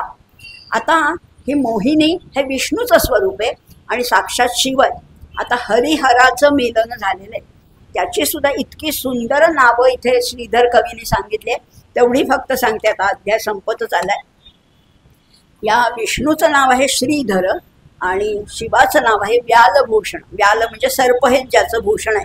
विष्णूचं नाव आहे कमनीय गात्र, शंकराचं नाव आहे कपाल नेत्र. विष्णूचं नाव आहे शंखचक्रधर आणि तो आहे चंद्रशेखर. वृंदावनातला मधुहर आहे आणि हा वृंदारक पती आहे. हा नारायण आहे, तो नागभूषण आहे. हा सीतावल्लभ आहे, तो शिव आहे. हा पन्नगशयन आहे, तो पंचवदन आहे. हा कमलोद्भव पिता आहे, तो कर्पूर गौर आहे. हा पीतांबरधर आहे, तो पिनाकपाणी आहे. हा नीरद वर्ण शरीर आहे आणि तो नीलकंठ. किती सुंदर नाव आहेत. म्हणजे नुसती शंकराची आणि विष्णूची नावं म्हटलं तरी फार वेगळं आहे. असं हे शिव विष्णूचं ऐक्य झालेलं आहे. मुरहर, माया, मल्हार, व्या अशा त्यांची नावं सांगितलेली आहेत. असा हा शिवलीलामृत ग्रंथ सिंहस्थ गौतमी स्वर्धुनी भेटो येत. काय म्हटलेलं, गौतमी हे गोदावरीचं नाव आहे आणि स्वर्धुनी हे गंगेचं नाव आहे. जणू काही गंगा आणि गोदेचा संगम व्हावा असं हे हरिहरांचं मिलन आहे. कैलास आणि वैकुंठ आणि ती गंगा येते बरं का एका विशिष्ट पर्व काळामध्ये. कृष्णेमध्ये सुद्धा गंगा आली होती, गोदावरीमध्ये गंगेचं नर्मदेमध्ये गंगा येते. ही गंगा येते, त्याचा एक ठराविक कालखंड असतो. तसं हे कैलास आणि वैकुंठनाथ मिळाले. जे कोणी भाविक जन या ग्रंथ गोदावरीमध्ये स्नान करतील, अर्थरूपी पाण्यामध्ये बुडी मारतील, त्यांची सर्व पाप पूर्णपणाने निघून जातील असं सांगितलंय. शिवलीलामृत ग्रंथ प्रचंड, स्कंद पुराण ब्रह्मोत्तर खंड, परिसोत श्रोते अखंड, द्वादशाध्याय गोडहा इति श्रीदा द्वादशोध्याय श्री सांब शिवास पणमस्तु असं म्हटलेलं आहे. आणि हा अध्याय पूर्ण झालेला आहे. आता वस्तुतः आपल्याला नेहमीप्रमाणे एक स्तोत्र घ्यायचे. बघूया आता कुठलं स्तोत्र आहे, मी आज ठरवलेलं नाहीये. थोडे दोन कडवे फक्त म्हणते वेदसार शिवस्तोत्राची, कारण आता वेळ झालेली आहे म्हणून. प्रभो शूलपाणे विभो विश्वनाथ, महादेव शंभो महेश त्रिनेत्र, शिवाकांत शांत स्मरारे पुरारे, वदन्यो वरण्यो न मान्यो न गण्यः, शंभो महेश करुणामय शूलपाणे, गौरीपते पशुपते पशुपाशनाशिन्, काशीपते करुणया जगदेक, त्वं हंसि पासि विदधासि महेश्वरोऽसि, त्वत्तो जगद्भवति देव भवस्मरारे, त्वय्येव तिष्ठति जगन्मृड विश्वनाथ, त्वय्येव गच्छति लयं जगदेतदीश, लिंगात्मके हर चराचर विश्वरूपिन् असं वेदसार शिवस्तोत्र म्हटलंय. आता अगदी वेळ झालेली, अखेर करूया आजचा. आता उद्याचा समारोपाचा दिवस आहे. उद्या 13वा आणि 14वा अध्याय आपण बघणार आहोत. अतिशय सुंदर आहे, त्यामुळे उद्या याच संख्येने सगळ्यांनी उपस्थित राहा. उद्या तर चिलया बाळाची कथा आहे, शंकराच्या घरातला कलह कसा आहे हाही बघणार आहोत. अशा अनेक कथा जशा आपण रोज बघतोय तशा अनेक कथा आहेत आणि त्या उद्याच्या ह्याच्यात बघूया. शास्त्रार्थ आहेचे, सौंदर्य आहेचे, अनेक अंगाने आपण त्याचा अभ्यास करतोय. त्यामुळे हे शिवलीलामृतामुळे आपल्यामध्ये निश्चितच किंचित का होईना परिवर्तन झालंच आहे. नेहमीचं परिवर्तन आहेच आहे, पण मनामध्ये बुद्धीमध्ये थोडं तरी एवढंच एक कणभर नखभर तरी परिवर्तन झालं असेल. आणि तो शिवशंभू आपल्या सगळ्यांच्या पाठीशी आहे, त्याची कृपा आपल्यावर सगळ्यांवर आहेच आहे. त्यामुळे त्याला पुन्हा एकदा वंदन करूया. आणि शेवटचे 2 मंत्र परत म्हणणारे. कैलास राणा शिवचंद्रमौळी, फणींद्र माथा मुकुटी झळाळी, कारुण्य सिंधू भव दुःखहारी, तुझ वीण शंभो मज कोण वाही, शास्त्राभ्यास नको श्रुती पडू नको, तीर्थासी जाऊ नको, योगाभ्यास नको, व्रते तप नको, तीव्रे तपेती नको, काळाचे भय मानसी धरू नको, दुष्टासी शंकू नको, ज्याची या स्मरणे पतित तरती, तो शंभू सोडू नको. ओम नमः शिवाय, ओम नमः शिवाय, ओम नमः शिवाय. नमः पार्वती पतये हर हर महादेव.